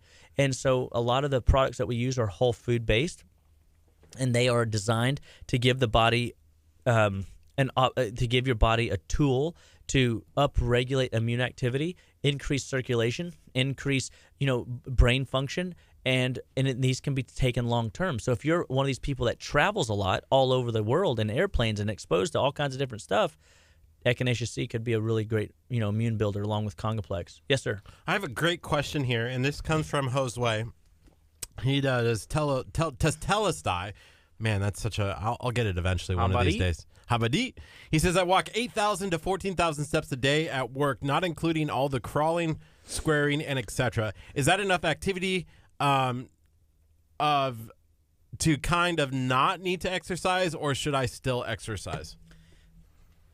So it sounds like he's doing quite a bit, and so I would say he is in a really unique situation. He has what we call functional exercise. When you go to the gym, and you just do basic, presses and linear movement patterns, nothing in life is really designed that way, right? I mean, we don't pick up when you pick up and move a 30-pound plant out of your backyard and move it to another spot. Like you're pulling it sideways and doing a bunch of twisting. So I would say that it sounds like you're doing a good amount of moving and grooving. So I would be totally cool with that. Now, if you have a weight issue and you're trying to lose weight, or if you have like specific goals in mind, maybe there's some value in doing some extra cardio that gets your heart rate up. Because I bet you throughout the day you're not getting your cardio up to a point where you're going to be burning fat reserves, or you're going to be burning off excess the glycogen, so you can get to those fat reserves. And so maybe there's some value there. So the tools in the game that we want to play is to help you find what are your actual goals of working out. I mean, maybe you don't need a gym. Maybe you need to go out and play catch with your kid. Maybe you need to go get a buddy and go run patterns with a football. And stay functional, like stay dynamic, and that would do your body good. So again, it all comes down to what is it that we're trying to accomplish, because your brain is always developing, and we want to make sure we give it the right stimulation to develop in a really positive way. Talking to Dr. Aaron Chapa, you have a couple more minutes to ask some questions, and we're going to bring Dr. Deb in and talk about acupuncture. This is from Tracy. She said, other than a gallbladder flush, what can someone do to help unclog their gallbladder? Yeah, so I have a liver love tonic that we give out at the office. It's basically a lemon juice, olive oil cocktail over ice that tastes pretty darn good with some cinnamon and vanilla. And it's a nice, healthy fat and lemon drink that will help to dilate the gallbladder ducts as liver ducts as well as and also create bile production and bile excretion. And so things like that every night could be a valuable tool. We have supplements, gallbladder ND. We have Colacol. We have AF beta food. You could do a mini cleanse. You could just do a month of AF beta food and allow your body to purge this trash out of the body. We have a product called PhytoCore. Sounds like a superhero, and it will help to excrete trash from the gallbladder and liver and make it healthier. So you don't have to be extreme in doing an actual flush, but definitely I would say I could walk into any room and say, "Hi, Mrs. Liver, nice to see you today." "Oh, Mr. Liver's good to see you too." "Oh, hello, little Liver's good to see you too, little buddy." And everybody's got a liver problem, guys. Everybody. If you've eaten a processed food this weekend, if you're eating it right now, Kurt, and you have a liver congestion problem. And so, one of the things that I would tell you is always, always, always let us teach you how to work with and stimulate your liver. And remember, guys, Living Well Clinical Nutrition stands for getting sick people well without drugs and without surgery. We're so proud of that vision. We're so proud of that mission, and we want you to be excited about it too. We want you to smash this like button if you like this message. We want you to share this message. We want you to comment. We love your questions. We want you to know that KHEA Radio is, a proud, sponsor of Living Well and what we're doing and spreading a message to the people. And I couldn't be more thankful to be on the show every week, because I know that if you've got symptom patterns, if you've got genetically, ailments that you're not genetically born with, I know that I have an answer for you. My office has an answer for you. Jennifer has an answer for you. Dr. Amber has an answer for you. We believe that we can help you move from where you are to where you want to be, and we will teach you at your level, at your pace, and we know that we can be a good accountability partner that you can count on in your life and your day-to-day activities. And all life starts and stops at the cellular level, and nutrition is the fundamental backbone that allows your body to either spiral out of control or get traction and start going in the direction you want it to. Mm-hmm. And that's what I want everybody to realize, is no matter what you got going on, there is opportunity for change. And I want to encourage everybody, wherever you're at, give us a call, 281-554-8600, and let us help you. Go to our website. We got some great health surveys up there, and we're going to be constantly modifying them. And I'm really excited about some of the modifications coming down the pike. But share this with your friends, family, and loved ones, and let people know that there is options, there is hope, there is a better conversation to be had, no matter what you've been told up to this point. And tonight, 6:30, Adrenal Talk at your office. Living Well Clinical Nutrition right there in League City 815 East Main Street. Give them a call. Bring it on. Let's make it happen. And guys, as usual, God bless you all. This is KHEA. We're going to take a quick break on the FM. We're going to keep it going on Facebook. Whenever we come back on 99.5 FM, we're going to have Dr. Deb in studio. If you want to figure out who does Dr. Chapa's acupuncture, we may have that answer. And we can find out if Dr. Chapa is a good patient himself. We know he's a great practitioner whenever it comes to diagnosing a situation. He's like one of the best. I can feel like Dr. Chapa might be a little like over Difficult? the top, like difficult. He's like, no, that's not where you put the needle.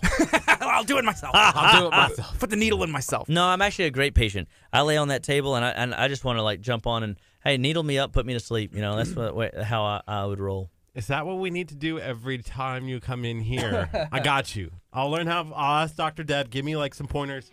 Next Tuesday, Pointers. we'll do it. Coming up next, Pointers, get it? Elevation Worship. You Reign Alone right here on KHEA Radio 99.5 FM. This is Kickstart. We're going to be on till 11. We're on every weekday, 8:30 to 11. And we're excited to have Dr. Deb in studio. If you want to hang out with us on every weekday morning, we'd appreciate that as well. But Dr. Chop is in on Tuesday starting at 8:30. This is KHEA Radio 99.5. Close enough. That ramp was wrong. I feel like I did that one too. But yeah, Dr. Deb's in. And Dr. Chapa, can any food cause depression? So Leon wants to know. Not necessarily junk food. Is there certain kinds of food that can bring on depression?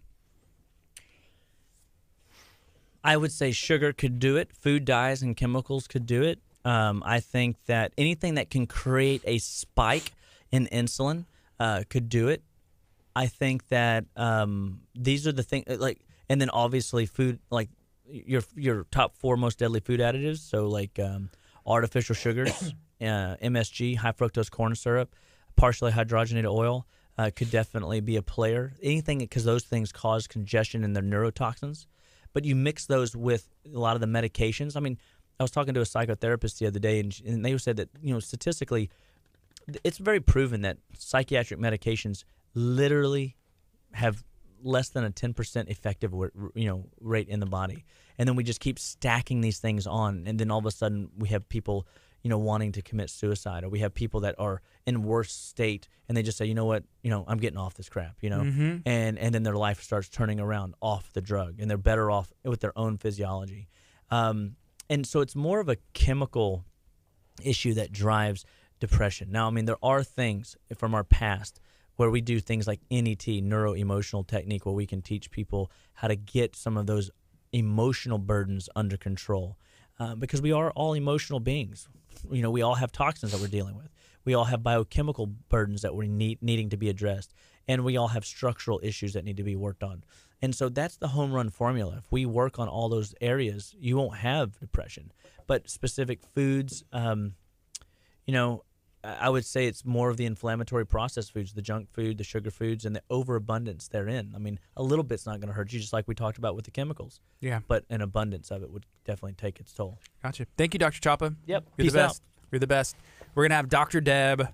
Hopefully she brought some acupuncture needles, and we're going to get Curt looking like, Dr. Chapa. There's that. By Dr. Chapa. I can't, there's like a scary movie, like back in the day, and there's like needles coming out of this guy's face.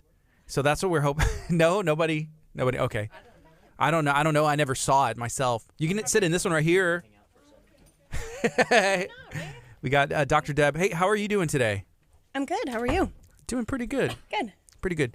And we're excited to learn about acupuncture. Yes. I'm a little concerned. I know there's needles somewhere. Is there needles in the bag? Did you bring some acupuncture needles? I always have some with me, but I always keep that thing on don't plan you. on taking them out today. Okay. Unless you want me to. A little bit. Although I didn't bring sanitary stuff to clean. That's okay. We These can are use the dirty. We can use the dirty ones. They're clean needles. Oh, but like to sanitize. Mm-hmm. Am I supposed to move this up, or is this good? You can move it Am up I if you good? want, wherever you're comfortable. I just didn't know. No, that's fine. Yeah. Right there. Okay. So that's perfect. So can you share a little bit about the history of acupuncture in about a minute and 15 seconds? And we're going to go on the FM as well. Oh, sure. It's only 4,000 years old. So let's start at the beginning. No. the very, very beginning. In It's the actually year kind of 4000 BC. Yes. Apparently, and I just learned this recently, which, you'd think you'd learn this earlier, but apparently Buddhist monks were meditating 4,000 years ago, And they actually were able to slow, like they could see the body and slow the pathways that were moving in the body. Okay. And they came up with these lines, and they're called meridians. And the meridians are associated with organs that we actually have in our body. And then they saw the meridians that run up and down the body. And then they also saw points, which actually had certain designations of things that they do. So that's where acupuncture started. It sounds like a little bit of Star Wars, you know, like is it the midichlorians or something? And then a little bit of like Avengers Endgame with like Doctor Strange stuff going on.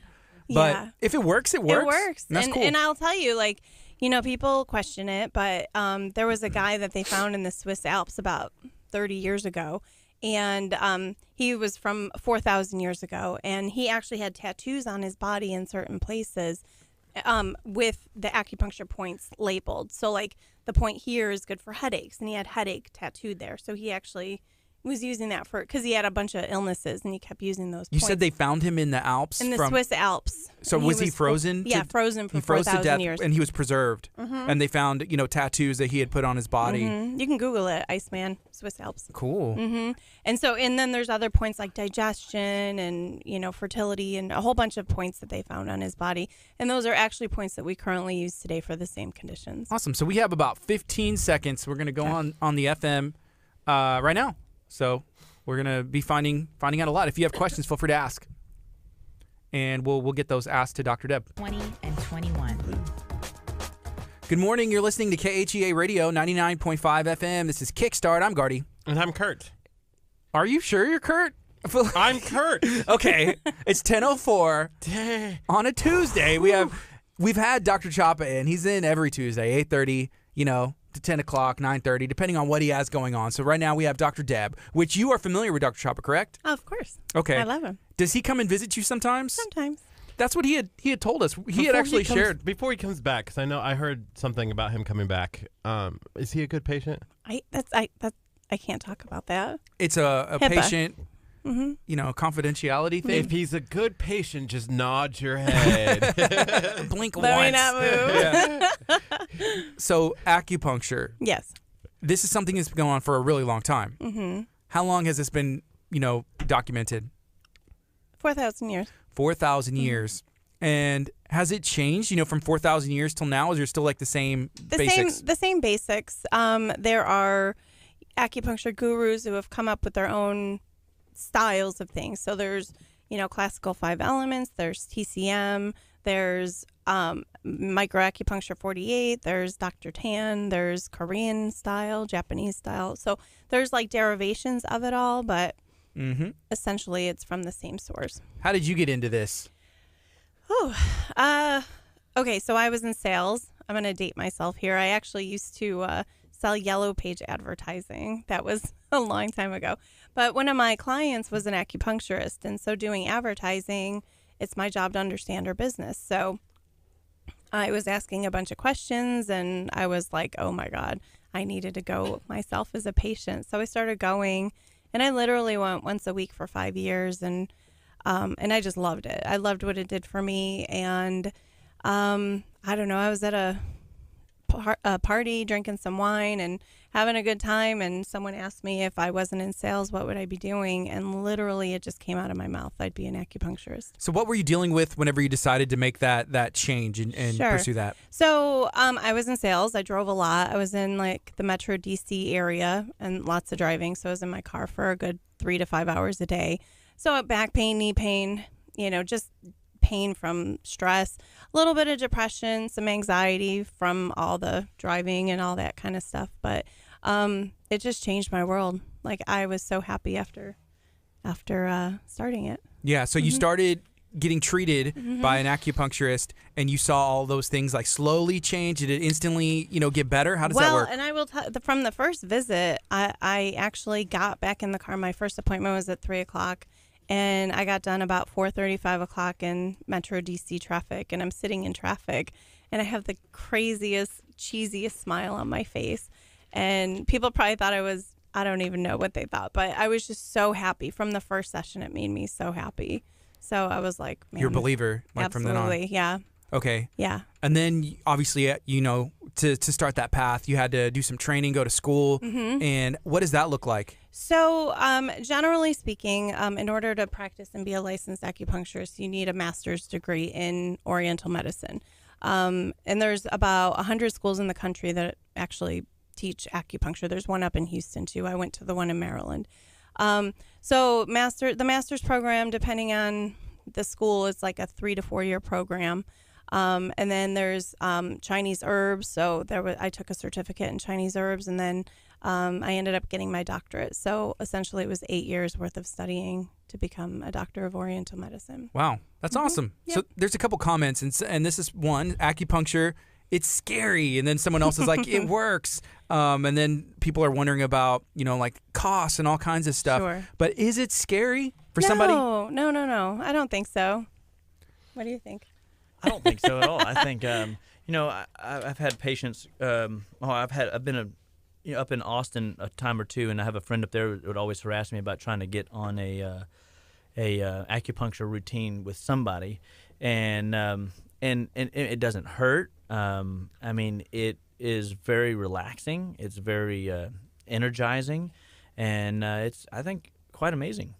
Thanks. Wow. Yeah. So I like other people to say it, because if I say it, it's just blah, blah, blah, But if other people say it that aren't acupuncturists, then Yeah. I feel like it has more clout. Sure. Thanks. It definitely, Dr. Chapa, if he vouches for something, it's going to be good as well. But I also want to know the person who's sticking, me with needles potentially is like, oh no, it's not going to hurt. They're going to be like, Right. yeah, it's going to hurt. Then, And I know. I mean, there may be points that I do that do have like a little zingy quality to it. Yeah. But I warn people. Like, I mean, just from my practice and my experience, I know what's going to hurt and what's not, generally speaking. But everybody's different. So sometimes it might be a little bit more comfortable than what I thought it would be. So, So with the use of needles, I could clear up my stinky feet, yeah. my need to eat cheese. I love cheese, so I have a hard time. You could do there's craving reflexes you could hit probably, right? I mean, it really actually, because, it could be like, what's the root of why are you craving it? So the imbalance, and then getting the spleen and the stomach back in line. Wow. That could help. Yeah. So how do you fix stinky feet? Where's the point for that? Well, that would be a yin deficiency type thing with heat. So I'm going to talk weird stuff. People don't know what I mean by it, but So where are you sticking me if I have not real- the feet necessarily. So think of me as an electrician. I don't need to go to those lights to turn it on. I can flip a switch. So I can use the hands. I can use the top of the feet, which is less sensitive than the bottom of the feet. Yeah. I can use stomach points. I can use back points, face points. I've seen some I've seen some things on social media, like pictures, and it's like, oh, you can almost treat everything actually through the feet. Is that true? Is there like pressure points for all different parts of the body? Well, there's reflexology too. So I mean, there's reflex points. I mean, you'll see pictures of charts that have the feet. I specialize in an ophthalmology acupuncture, which is using the micro acupuncture 48, and that's using the bottoms of the hands and feet. That's more sensitive for sure. So I don't do those on just anybody, because they will hurt, and I'll be honest with people on that. What is the benefit? Like, how did you land in ophthalmology acupuncture? So that's a good question. I don't know. I just felt like being able to help people see again, like, that's such a blessing. So people that are diagnosed with glaucoma, macular degeneration, retinitis pigmentosa, where literally they're going blind, and Western medicine cannot help them.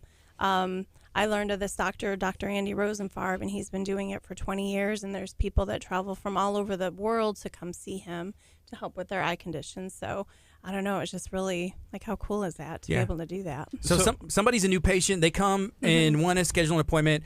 What is that process? They have to get a background history. What are you dealing with? Lay down on a table? How does it work? Okay, so initially I have people come in to do a consultation, because I want to find out what's going on. I want to see, I want to see them in person. And depending on where things show up, that changes my treatment plan. It will let me know if I can help them, if I can't help them. I try to be, I am honest. I do the best I can in guesstimating if I can help somebody or not, because I don't want to waste their time, and I don't want to look bad thinking that I, didn't try to help them. So, Sure. so I do the consultation first to determine if we're a good fit together, and then from there, I have forms to fill out, of course, with all the medical history and HIPAA and consent and all that. And so from there, then we do even more of an evaluation of the body systems and what's going on. And then from there, I get people on the table and go from there. Okay, and start treating. Do you have a question? I did, and this might seem a little bit over the top, and I'm sorry if I'm shocked if I'm going to be that way. I'm not. I'm shocked. Kurt's gonna ask something over the top. So we go to a Christian church here, a KHEA radio broadcast out of Abundant Life Christian Center. A lot of times when you hear things about glaucoma and issues that you have in your body, it's usually we're going to lay our hands on you and we're going to pray for you, and it's gonna be healed. So how do you like work within that kind of mentality where it's, hey, we're going to trust that God will heal our bodies versus we're going to stick needles in you and make your body healed? That's a good question. Well, what I say is that, God created our bodies to be self-regenerating machines. And sometimes, so like our body heals, we get cut, it heals. There's blood flow, there's oxygen, things are happening. And then sometimes stress comes into play, an injury comes into play, something comes into play, and the body can't heal the way that it's supposed to. So by using the acupuncture, my job is to figure out what that traumatic event is or what that stressor is. I try to remove that so then the body can go back to healing the way that God intended it to. Yeah, I don't. And as a Christian myself, we aren't against medicine. KHEA Radio and Abundant Life is not against going and treating. Seeking treatment, whether that's acupuncture, whether that's going to a doctor and getting a prescription, going to Dr. Chapa and seeing about treating your body, in a natural way. So I just want to clarify that because that was kind of cloudy. Yeah, and some people, I'm from the Northeast, and so, everybody has an acupuncturist. Everybody's open to it. Yeah. And then coming down here, it's not so much. People, I've literally been called a witch doctor, and I'm like, asking me if I burn animals at the stake and that kind of thing. I'm like, no. I'm actually, I told you that, didn't I? When did you come down here? When did you make your way from? About 5 years ago. And what brought you down here? I don't have to shovel snow down here. That makes sense. I joke and say I moved here for the beautiful beaches, but you have to know my personality to get that. Yeah. Yeah. So you're down here, started a new practice, and it was mixed reviews at first? It's yeah. I did a talk at this one group, and literally a woman stand up asking me if I burn animals at the stake or do any ritualistic activities. So actually, when I do networking events, I wear a cross because then maybe that will eliminate. Is that something that people that originally practiced acupuncture did that or something? They just kind of make it up and connected the dots themselves. Yeah, and then I did a post on the Talk of League City a few weeks back, and it was just because I'm trying to figure out what I'm up against, I guess, for lack of a better way of saying it. Why aren't people coming for acupuncture? And what reasons do people not use it as a modality for getting healthy? One guy posted, and I was appreciative that he said this. He goes, when I hear acupuncture, I think of snake oil. Right. And so that's a common thought. And I'm glad that he said that. I want to know why people don't consider it, because then I can combat that and try to, work with them. And I think on the pain side of it, too, people think, oh, I had a splinter and I had to dig it out with a needle. And then they hear that you use needles. They don't understand that, we're talking, how big is the needle that you're using? So small. I have a hypodermic needle. You can go onto my Facebook page. I can send it to you guys, whatever. But it's a hypodermic needle, and I literally got 38 of my needles in the tip of the one needle. So it's small. Pretty darn small. Yeah. And so it's not, we're not digging splinters out with these needles. We're stimulating these little circuitries like an electrician, like she was saying. How accurate do you have to be? Because if it's that small, it seems like you have to know exactly what you're looking for. Are these spaces that you're, not pressure points, but what you're trying to stick, are they, how big are they generally? Different sizes? So you can do an example right here. Okay, so take your hands, go like this, put your hands like this, and cross your thumb and your finger like that. Okay. Now take your pointer finger, and you feel that right on that point of your hand. You feel that dip? Yes. That's an acupuncture point. Okay. So that's what I feel when I'm feeling for points in the body. I look for a dip. What does that treat, this spot right here? This is a lung point. So it treats respiratory issues. Okay. What kind of issues? Anything that has to do with the lungs? It kind of will give it that charge? It could be emotional. It could be like they just can't go Like they can't find the, like lung is about connection and finding the gem and the higher power. Right. Sort of thing. So it could be that, or it could be just you have a common cold and you need to cough it up. Is that also, well, I was going to ask really fast about like smoking and stuff like that, issues that people might have issues like maybe drinking and clutches like that. Can acupuncture help? With like addiction in general? Addiction in general? Actually, absolutely. I'm actually NADA, not a certified. I actually went into inner city Baltimore and did acupuncture on heroin addicts to help them detox from heroin. And it works. So we had a talk with Bay Area Alliance for Youth and Families, which you were at that the luncheon the other day. Yeah, so I we love had that organization. them in studio, and they were talking about how heroin and nicotine can be on that same level, because we were talking about Juul pods and e-cigarettes and everything, because it's easier to get. You can get it on the corners. Kids are starting it before they even touched a cigarette. Right. And, trying to X that out. Like, hey, don't do this. We don't know those effects, and the ones we do know are not going to be good. Right. So if somebody's dealing with even heroin, something as addictive as heroin or nicotine, where would that pressure point be to be able to treat that? I do more ear points for that. There's protocols for the ears. So it's, Like on the back of the ears? No, like on the inner ear. Like, I'll take this off. Okay. So, like, here, like there's over 300 points in the actual ear. So we can do in the ear, we can do on the back of the ear, we can do the whole ear. So if there's 300 points in the ear, how many points are on the human body? At least 1,000. Yeah, so there's a lot, and it can treat all kinds of different stuff. Yep. Varying from, can you share like some of the other ones? Like we're talking about addiction, talking about lungs. What else can we potentially treat? Acid reflux is a big one. That's a quick one. That's pretty easy for me. What about pain? Like if somebody has chronic back pain. I know, General pain could be a great one. Yeah, so my specialties are general pain and vision loss. So, help with back pain, knee pain, hip pain, migraines, gynecological pain. Okay, somebody asked about arthritis in the hip. Is that something you can help with? Absolutely. Arthritis? Yeah. Okay. Yeah. And it depends on where it is, and you would treat it in a different way. Correct. Is this something that, because I think of like taking ibuprofen, and we talk with Dr. Chapa, like if my elbow's killing me, I don't know why. There's a reason why, but if I take something, okay, my elbow feels better, but you're kind of like masking the pain. It dulls it.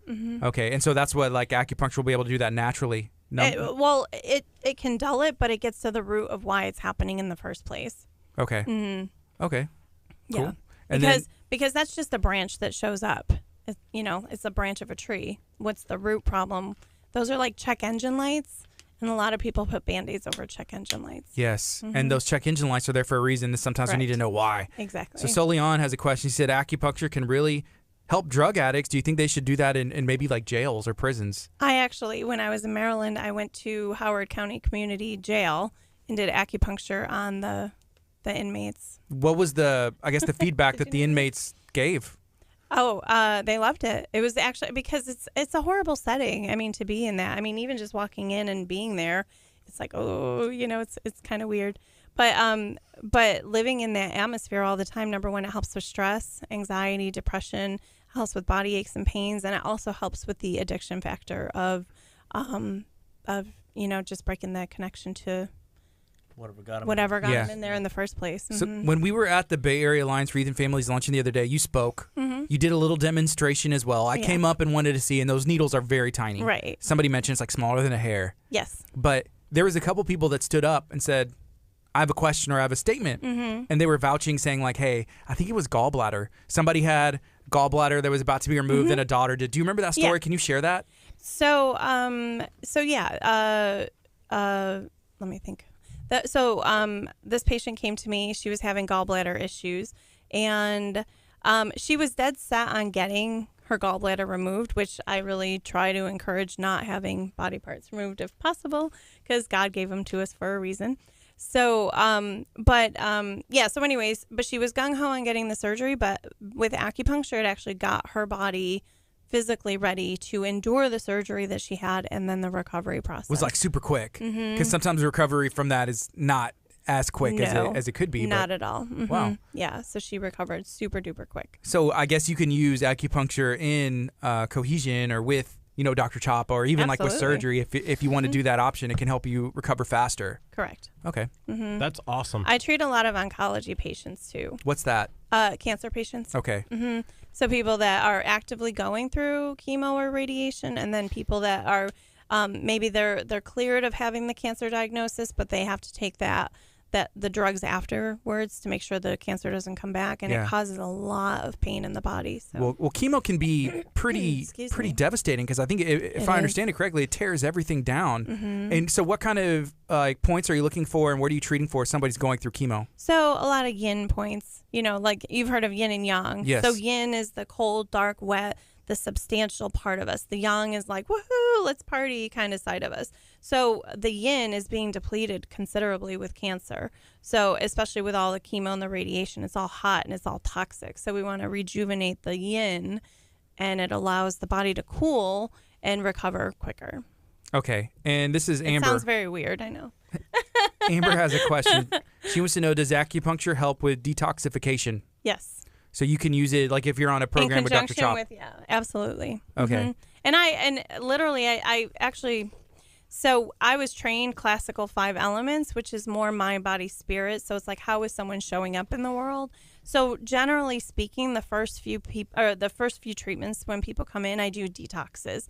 I call them acupuncture detoxes, but it's like we want to get rid of the gunky stuff so we can fill it up with good stuff after the fact. So doing it with an actual detox is incredible. Yeah. Okay. Gunky stuff. I love that word. Yeah. We don't Gunky. like the gunky stuff. It slows you down. Yeah, I know. gunky. So think of it as an oil change, like I do an engine flush or an oil change on a deeper level. You know, I heard somebody else talk about, if the check engine lights are showing up, maybe you need to. It was me. Yeah, Gardy said it. Gardy told me, he said, Curt, if your check engine light is showing up, maybe there's an issue that you need to go check out. I appreciate Gardy for telling me that. If you're not detoxing in the 21st century. Oh, hey, you've heard me say that before. I know. I'm just trying to help you. I'm chiming in.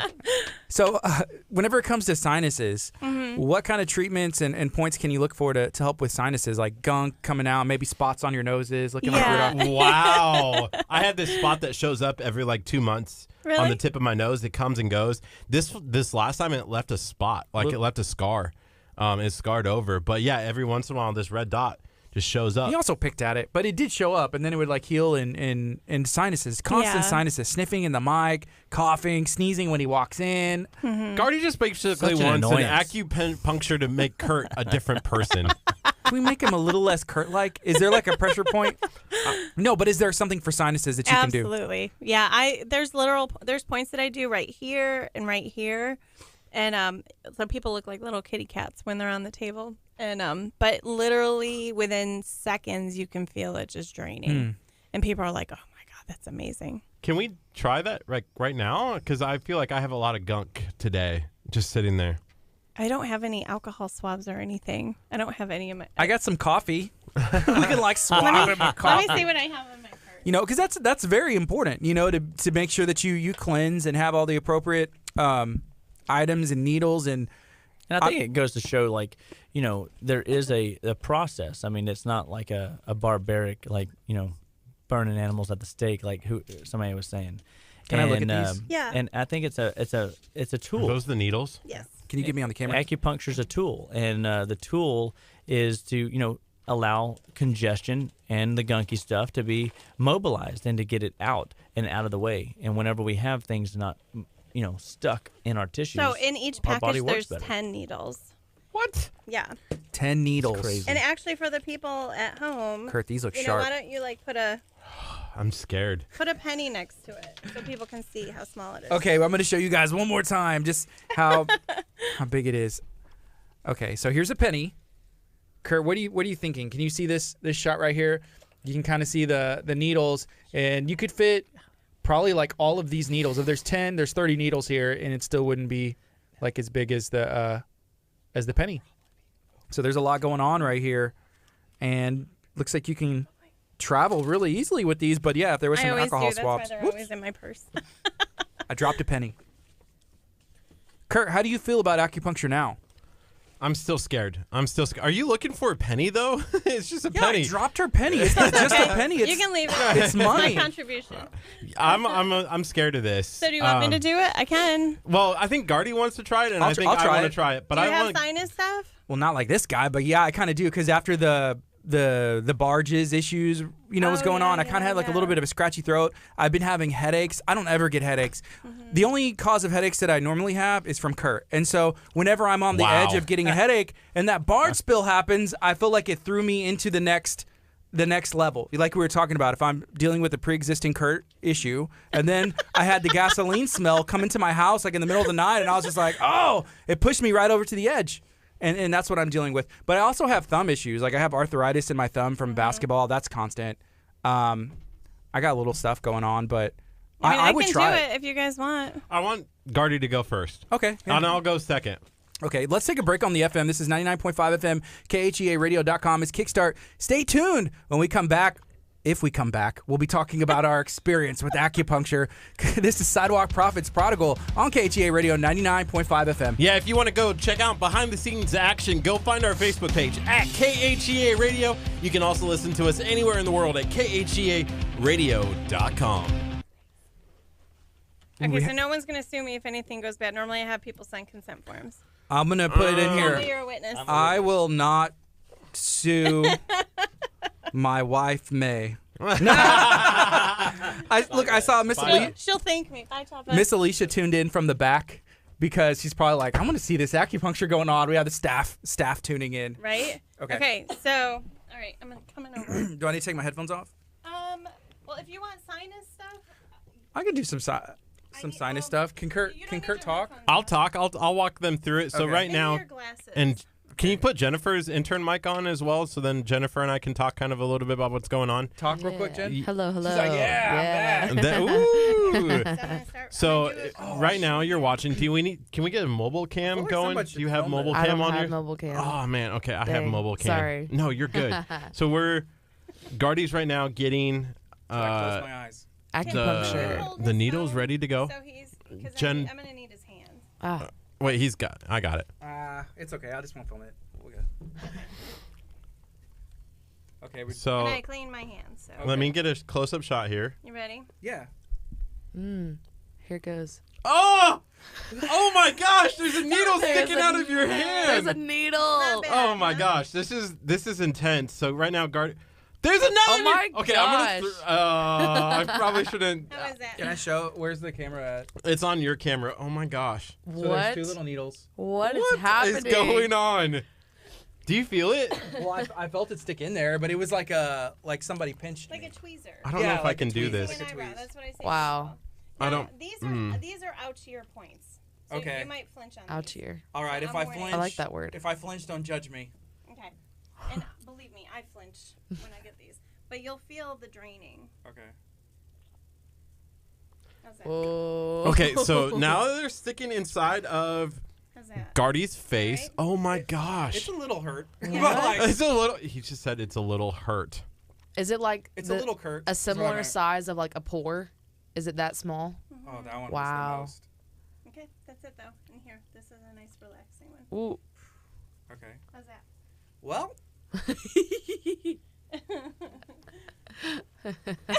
Oh my gosh. Glasses back on if you want. I can. Yeah. Oh my goodness. I wanted to do this for my vlog. But- okay. I'm just gonna take a photo. What do y'all think? Do I look good? Could this be my new look? How long do you leave this in? Normally like half hour, 20 minutes. You look Oh like wow. you look like that movie.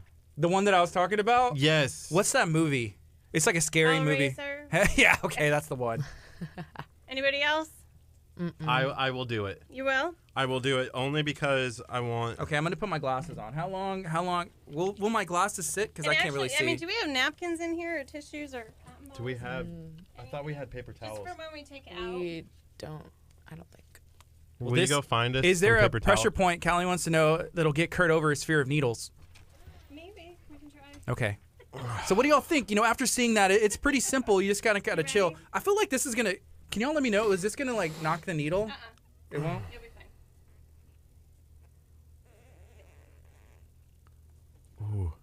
Is it close? It just cuts. Gardy, you look like you're freaking out. I'm gonna freak out in 2 This seconds. okay. Well, let's just, So I'm trying to chill. So yeah. Kurt's about to do this, and as you can see, I this hate camera, needles. Okay, so we'll just do your hands. Yeah. But is that will fix the sinus? No. Let's do the sinuses because that's more Those are important. the more ouchy points. I want I'm you to okay. at least have it. Kurt. Well, we'll start with the hands. Start with the hands. Just Okay. put your hands down. Relax. On Yeah. your thighs. Okay, Kurt. Hands on your knees. Hands on your knees. Ready? Take it back now, I'm y'all. not gonna. Watch Ready? Kurt, because Ah! Don't be No, dramatic. okay. It's good. So he's about to get the other The one. more you stiffen up your hands, the more it's gonna hurt. So relax. Yeah, it. be tender, Kurt. There you go. Is there one for his heart? There's a whole meridian for her. Yes. Maybe to soften it, to make him kind. Like, is there anything we could do for that that? wasn't bad, right? No, we can do the face. Okay, the face is out here. Yeah, it's a little. This one was the one that got me. Yeah. That I Which felt. one? Yeah, you'll see. Oh my god. Okay, Ready? here he goes.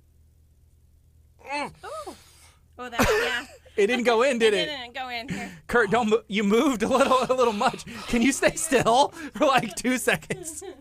Okay. That hurt. Yeah. Oh my gosh. Stay still. They do, but Kurt had to take a break in a tattoo that's the size of like a silver dollar.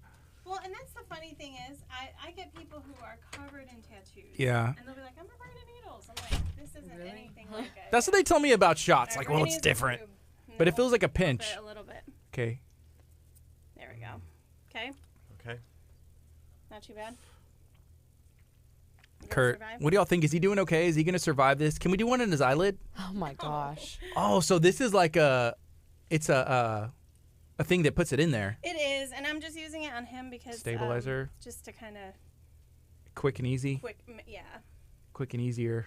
and it kind of by pushing it on the On the outside of it, it makes the in the here, pressure point of it, I'll huh? do the calming balloon point. Bada bing, bada boom. Well, you look good. Yay! Maybe never better. Y'all are twins. It's so cute. We have the same blood type too. Aw. I'm not proud of it. Is this chocolate? I was trying to talk to. Yeah, this is all Dr. Choppa's stuff. Use it as a trash can. Yes. I was talking to God about changing my blood type so I'd have a different one. Hey, so this is from Callie as well. She says, serious needs. Scoliosis causes incredible pain. My spine is bent and twisted. Is that something that that you can help with? Absolutely. He's in a daze right now. Are you calm? Are He you hasn't feeling s- chill? He hasn't said one word. No, I'm okay. How are I'm- the sinuses? Do you I feel might it? be freaking out right now. So what about the hands? Is this You- with the sinuses as well? So yeah, well actually, so interestingly, the large intestine meridian starts at the finger. I know it sounds weird, and then it Okay. goes all the way up the side. So a lot of times, people with shoulder pain have bowel issues. But anyway, so the large intestine comes up here, and it ends here on the face. So Okay. that's where I put the needle here. So yes, the large intestine is associated with Wow. sinuses So- in Chinese medicine. I can definitely feel it in my hands. In my left one, I don't know if it matters, but my left one is more uncomfortable than my right one feels. Feels Well, good. and you're moving your hands too. Normally, when chill. someone's in my office, they're laying, the room's dimmed. I have heat lamps on you. It's nice and warm. You have I have like ocean music or Yeah. like, some kind of Zen music. What are you feeling? I feel hot. You feel hot? Okay, well, maybe it's moving things for sure. Do you feel it draining though? You're also wearing a suit coat. Yeah. No. It is warm in here, I will say. It is warm. Mm-hmm. It's hit or miss in here. It really is. Either you're freezing cold or you're really hot. When we walked in this morning, I was like, it's going to be one of those kind of days, huh? Like, it's Yeah. going to be warm. So we're getting some acupuncture. Kurt, put us on the screen, man. We can't see. You got needles poking out your face. I'm going to have to, I'm going to post them on my social media. Dr. Deb, do you have social media? How can somebody find you? I do. So my Facebook page is Return to Wellness Acupuncture. I have a website, Return to Wellness .guru. Cool. GURU. Yeah. Another website, I4Wellness spelled out. But yeah. Awesome. Mm-hmm. So, acupuncture, it's something that's been going on for thousands and thousands of years, and it can treat with all kinds of stuff. Correct.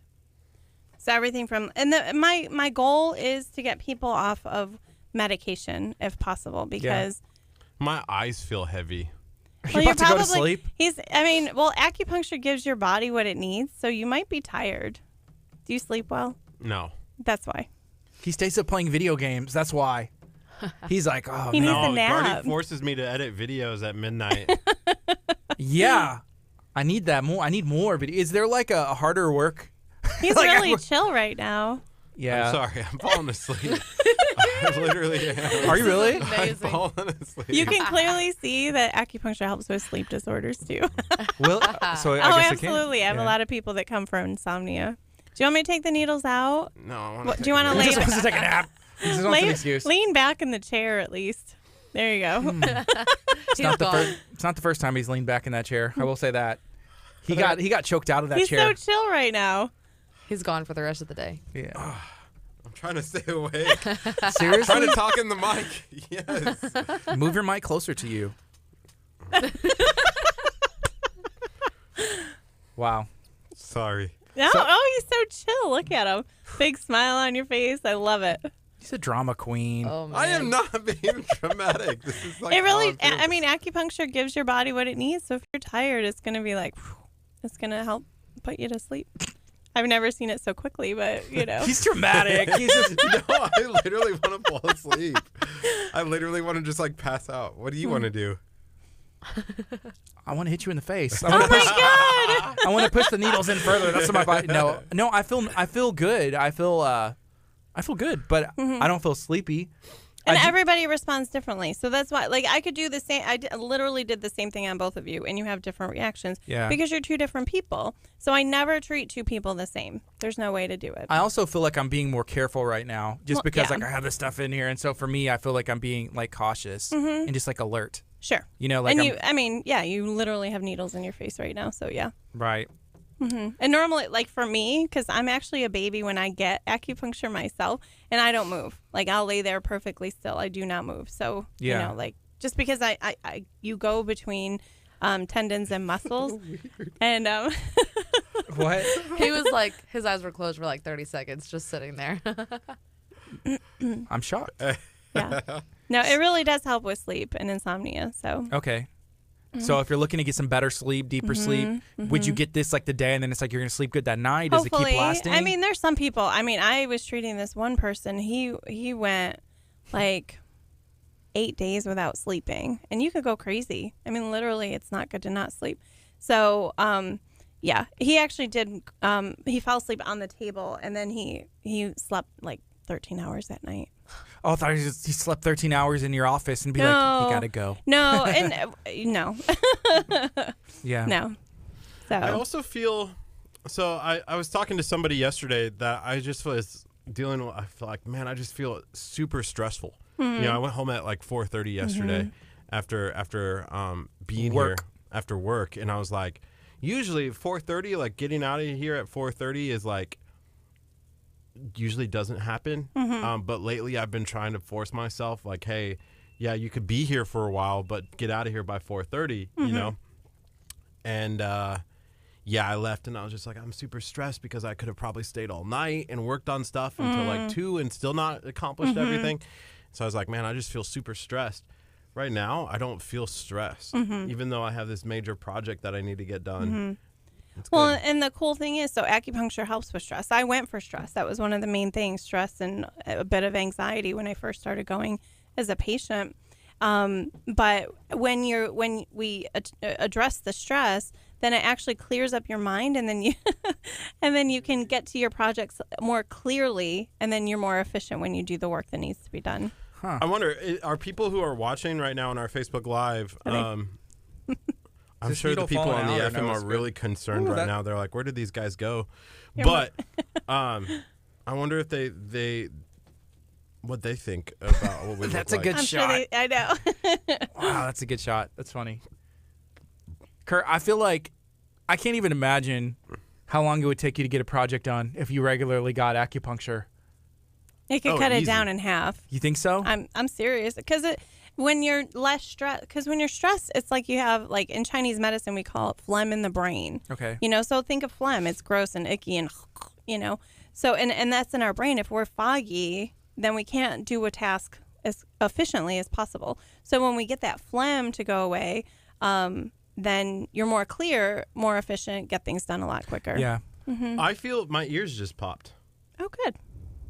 Well, and that might help. That's going to help with draining the sinuses. You know, some people like thrive under deadlines. You know, last minute it's like, oh, it's my time. You know, you think would something like this maybe ruin that for them, or something like this would help? No, it helps because once again, you're clearer. So, I mean, just think of the stress. I mean, and I'm one of those people. I'm like one of the last minute, okay, I have a project to do. I'm going to wait until the last day. Yeah. And so, but you end up stressing yourself out. And now that I'm older, it's wreaking havoc on my body. So don't do that. Okay. Yeah. So you had a background in sales, and you were selling, you know, for the Yellow Pages. Yeah. Really cool. Yeah. And you found acupuncture through one of the clients, and from there, it kind of just sparked something in you. Right. Yeah. Because I'm like, how could I not give this to other people? Yeah. And you said, did you say Maryland or Maryland. I'm originally from upstate New York, but I lived in Maryland, went to school there, and then moved back home. But then I moved here. Okay. We were talking to some people about was Mary Bass going to Baltimore, or someone was, I don't know, going to Baltimore, and they said they had never been, but I've been to Baltimore before, just real quick, you know, going through and stuff, but it's a cool place. It's cool. Gardy I mean, hates I the like traffic. DC better. I like Washington DC way better than Baltimore. And Baltimore, there's a few areas that I like, but it's not my favorite place. But I lived near Annapolis, so I was between Baltimore and I was more towards Annapolis. And you came down here. I mean, weather and just other stuff led you down here. Well, I moved back home to upstate New York, and if you know anything about like Syracuse, like I'm from the wine country, New York, and so it's very snowy and very, very cold. And I was visiting here actually, so my sister's mother-in-law was diagnosed with cancer about 5.5 years ago. And I flew down here to get her set up with an acupuncturist that I knew up in Houston because, you know, going before you go for chemo can really help support the body going through the process. So I got her set up. I was here in November.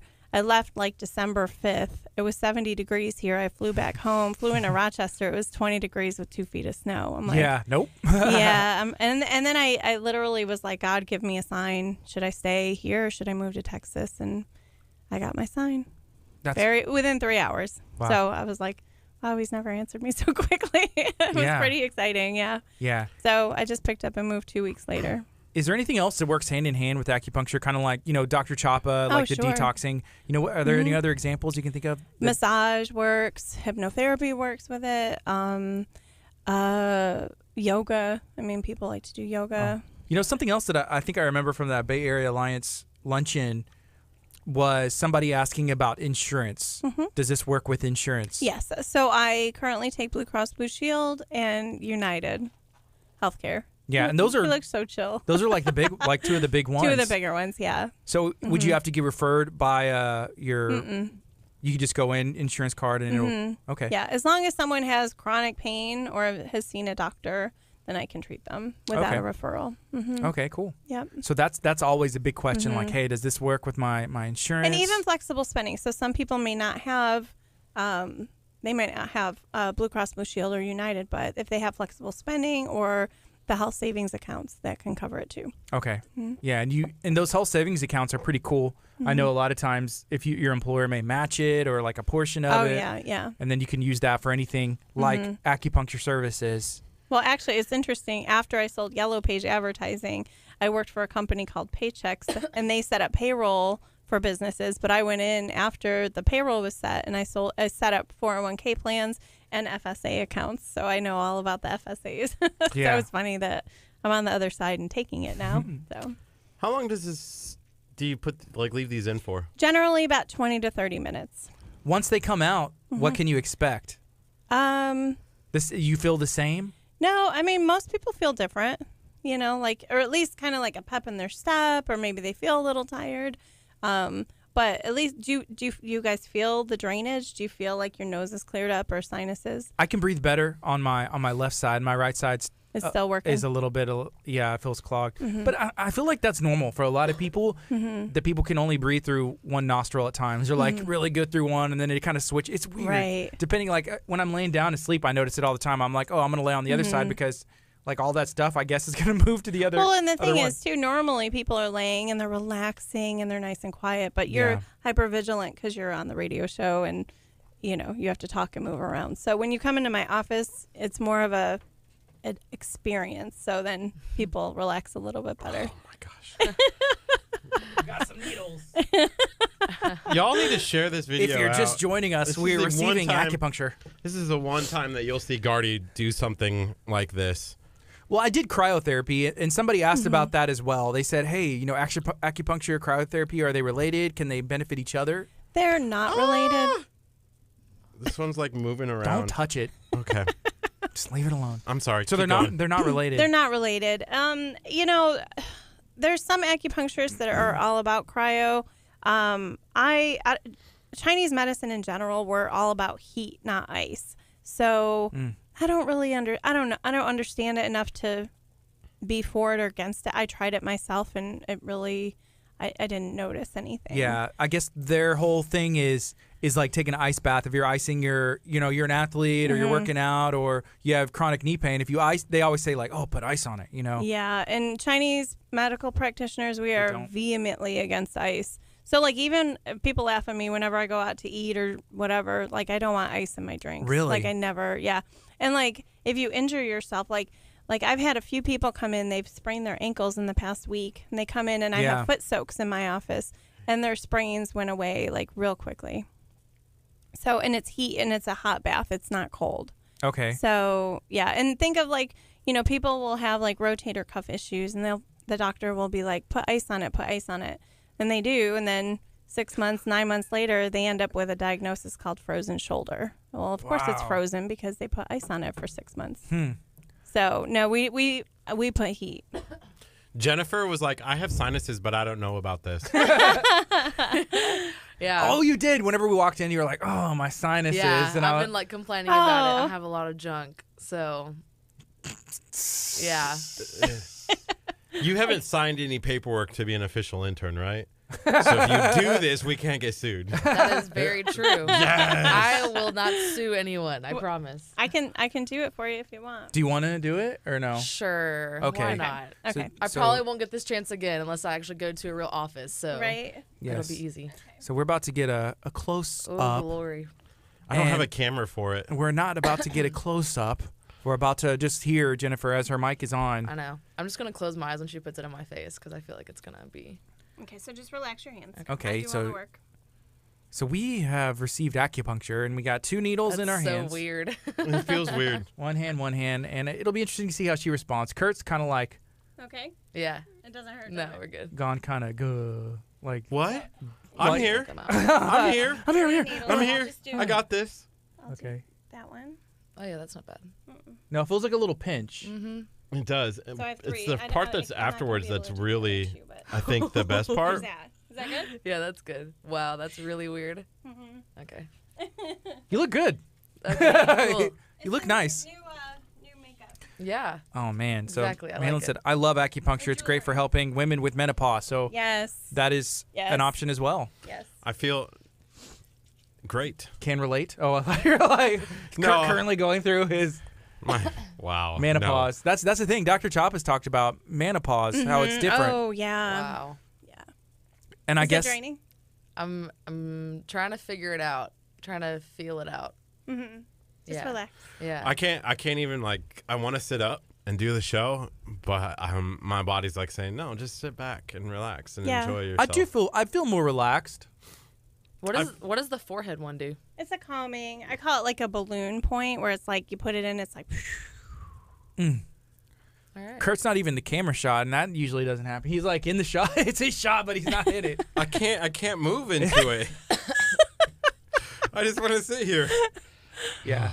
I always have and this, I don't know if this can be treated, but I have gone and seen Dr. Chapa for like chiropractic services, but the left side of my body is like, it'll get tight, it'll tighten up, and then it causes my back to, I guess, just be out of alignment, and then I end up with a spot on the bottom of one of my feet where it's harder from wearing, and I feel like I'm always like walking Compensating uneven. and yeah. Yeah. And then you hurt your other hip because Exactly. you're compensating. Yeah. No, yes, I can absolutely help with that. See? Yeah. I need all this stuff because I figure I'm like, wow, if I'm dealing with this now, you know, I'm in my 30s. Imagine I'm in my 40s, 50s, 60s, and hopefully I want to be like 90 years old and still be able to get up and walk, you know? Or And I'm it just is like good all to hunched. address the issues soon, like as you're younger, because younger people respond so much more quickly than when I get the 60, 70, 80-year-old people who are in so much pain and they're on 5 different pain pills and all these prescriptions. Like, nip it in the bud. Yeah. I usually don't go to the doctor. Like, I don't remember the last time I went to the doctor. Well, and guys are the worst I because remember the last time I guys went to the don't go to doctor. the doctors. So, and then you just don't. deal with it until the point where you can't walk anymore. I do. So whenever they took you off cheese, he had the. Oh, yeah, last March. Oh, So it's yeah. been a year since I've actually been to the doctor. Wow. Can we talk about why? And maybe that's something that can be fixed. It's a XY No. chromosome thing. A lot of guys don't go to the doctor. Oh. They wait until it's like the point of no return. Yeah. Okay. This was a point of no return. Yeah. Well, that's why you went. We got 8 seconds. We're gonna go on and talk about Kurt's No. issue. Here we go. Good morning. You're listening to KHEA Radio 99.5 FM. It's Kickstart. I'm Gardy. I'm Curt. It's 10:52. Oh, that sounds good now. It does sound a little better. I'm Curt. I'm Curt. I'm Curt. Last time you're like, I'm Curt. I'm Curt. I just needed acupuncture to make Right? So make my voice more radio. we have Yeah. Dr. Deb in studio. Can you walk us through what happened to us? We have little bitty needles poking out of our bodies. What's I going know on? people are all so zen right now.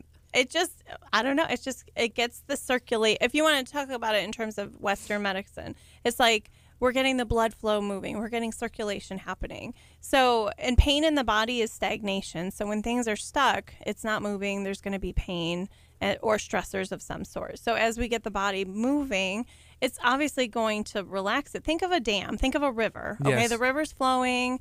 And then all of a sudden the dam goes up. Well, all that friction that's under the water, because it's still coming in, but it can't go anywhere. So once again, my job is to remove that thing that's keeping the water from moving smoothly. Okay. And then as I release that, then of course it's like, like it just opens everything up. So that's probably what you're feeling. It's like things are like, Okay, so this is from Mandolin, a comment on our Facebook stream. She said it's great for treating chronic pain. Oh, and weight loss. I use to control my fibromyalgia. myalgia. A lot of insurance plans cover acupuncture. Check with your insurance. So Right. this can help with weight loss? It can. How? It depends on what's going on. Why is the person having a weight issue to begin with? Eating too much. Is it stress? Yeah. Okay. Are they emotionally eating? Is it like a physical thing? Because there's meridians. All the organs in our body actually have lines correlated to it. So the stomach and the spleen. So there could be an imbalance in the stomach. It could be an imbalance in the spleen. It could be an imbalance in the heart that they're trying to fill it with food. So it really Like emotional it's not eating? a one. Yeah, like someone can't just come in and say I want weight loss and then Yeah. boom. I have to dig deeper. What's going on? Find the source. Because everybody is different. Yeah, to be honest, whenever I go to a doctor's office, like Dr. Choppa's, and they're like, here's 10 pages of questions, and I'm like, oh my gosh, this is why, part of the reason I don't want to. But all that serves a purpose. It does. And the more information that we have, the better we can serve you. Yeah. So, when people come in and they don't tell me the full of what's going on, their recovery is probably not going to be as quick as someone who just lays it all out and gets it out. So if you missed it, if you're listening on the FM and not watching on our Facebook page or on KHEARadio.com, I felt really relaxed. I felt really good. I wanted to take a little bit of a nap. But now I've noticed that my saliva is definitely peaked. Okay. Like I have more saliva in my mouth than I did before. This is Okay. what peak saliva looks like. Well, it's just getting things moving. So maybe there was an issue before. Well, I usually, when I get, it's weird. I think it deals with what happens on the tip of my nose, but my tongue will swell up. Okay. Like it's not like over where it prevents my breathing, but it definitely gets bigger, and then I like chew on it a little bit, kind of thing. It's weird. You chew on your saliva? No, on my tongue. Like my tongue becomes so big that Right. it sticks out in my Well, in mouth. Chinese medicine, that would be a spleen qi deficiency. Does your So tongue have any acupuncture points on it? Is that something that people... Some people will say yes. I don't do any tongue points. But what's weird is my mouth goes dry when that happens, and so this is making my mouth and my tongue feels great for the first time in a long Good. time. That's good. Yeah, I have noticed a bit of a slow relaxing in Like my a role. chill. Even getting my words out after having about fifth-eighths no. of my energy drink and drinking, about a third of a cup of coffee, I still feel like slowed down. Good. Yeah. In a good way, hopefully. I feel fine. Energetically slow, right? I feel chill. I'm usually a chill person, except when I'm on KHEA radio. Then I have to hype it up. Curt knows, like before the show starts, even Dr. Chapa walks and he's like, "Are you okay? What's wrong?" I'm like, I guess it is my zen. Like I'm taking a break because it's about to be 2.5 hours of us talking. Of nonstop. Right. And so this would be a good way for us to unwind. Well, and the thing is, sleep is such an important thing. Sleep is so important. And our society is like, we have to go and go and go and do and do and do. And what my life coach, her name is BB. And that's her birth certificate name. Her mother named her BB. And she said one day, she was like, my mom didn't name me Doo-Doo. She named me BB. So it's like a good lesson. Like we should just be. Like we don't have to do the rat race. We can just zen out and relax and chill. And the more we do that, the more productive we'll actually be on the things that actually matter instead of just being frantically chaotic. Dr. Deb, we need to have you back in here just to talk some more, or even just to do our acupuncture if we're feeling super stressed out and we need to come. Hold on, I'm going to sneeze. Oh, no. Okay. Yeah, would you be willing to come back and hang out with us some more? I would love to. Curt, are you good? Give me a nod. Yeah. Okay. Did you even sneeze? No, I sniffed it back in. Good job. And I generally don't recommend that, except for the fact that we're live and you have needles in your face. Yeah. Ooh, if he sneezed, what happens if he sneezes with needles? We'll just have to probably find a pickup game. Like we'll be like, where did the needles go? Oh my gosh, that would be bad. And I have in my office, I have a big, huge industrial magnet just in case any needles do fall. And my eyes are actually good, so I can find them on the floor. Do you reuse No. you clean them? No. They go away. Mm-hmm. So how much, I guess we can't talk about cost, but from your perspective, but is it a out of the pocket? Yeah, how is this an effective way to spend time relaxing? Absolutely. So the way that I look at it, and I have a lot of people, we'll take the diagnosis plantar fasciitis, for instance. A lot of people have foot pain. And that's the heel pain, right? Yeah. Heel or ball of the foot, whatever, Yeah, they have a hard time walking. And actually, if you remember, that woman at the Bay Area Lions, she mentioned that I helped her with their plantar fasciitis. Excuse me. It's not cheap to come for acupuncture. I mean, everybody. I offer packages, so that's why I recommend people coming in, and I do packages based on what I think someone's going to need. And but at the same time, it is cost effective, and it will prevent you from needing things in the future. So, like people with plantar fasciitis, they buy compression socks, they buy inserts, they buy new shoes, they buy this, they buy that. They continuously are paying for things that ultimately cost more than the cost of acupuncture would be. So if we nip it in the bud and eliminate that as an issue, then you don't have to spend that money later down the road. Preventative treatment. Yeah, preventative and relief care at the same time. So right now it's 11 o'clock. We're out of time. Dr. Deb, you've been awesome. Thank you so much for joining us. Is there anything else you'd like to share while you're here right now today? Just call. Let me know if anybody wants a consultation. They're free consultations. Yeah, it's worth checking out. Free consultation with Dr. Deb. Yep. You can reach out to us. You can reach out to her on social media as well. This has been Kickstart. It's KHEA Radio, 99.5 FM, and we'll see you guys tomorrow. Bye, guys. Be blessed. Bye. Thank you. Food.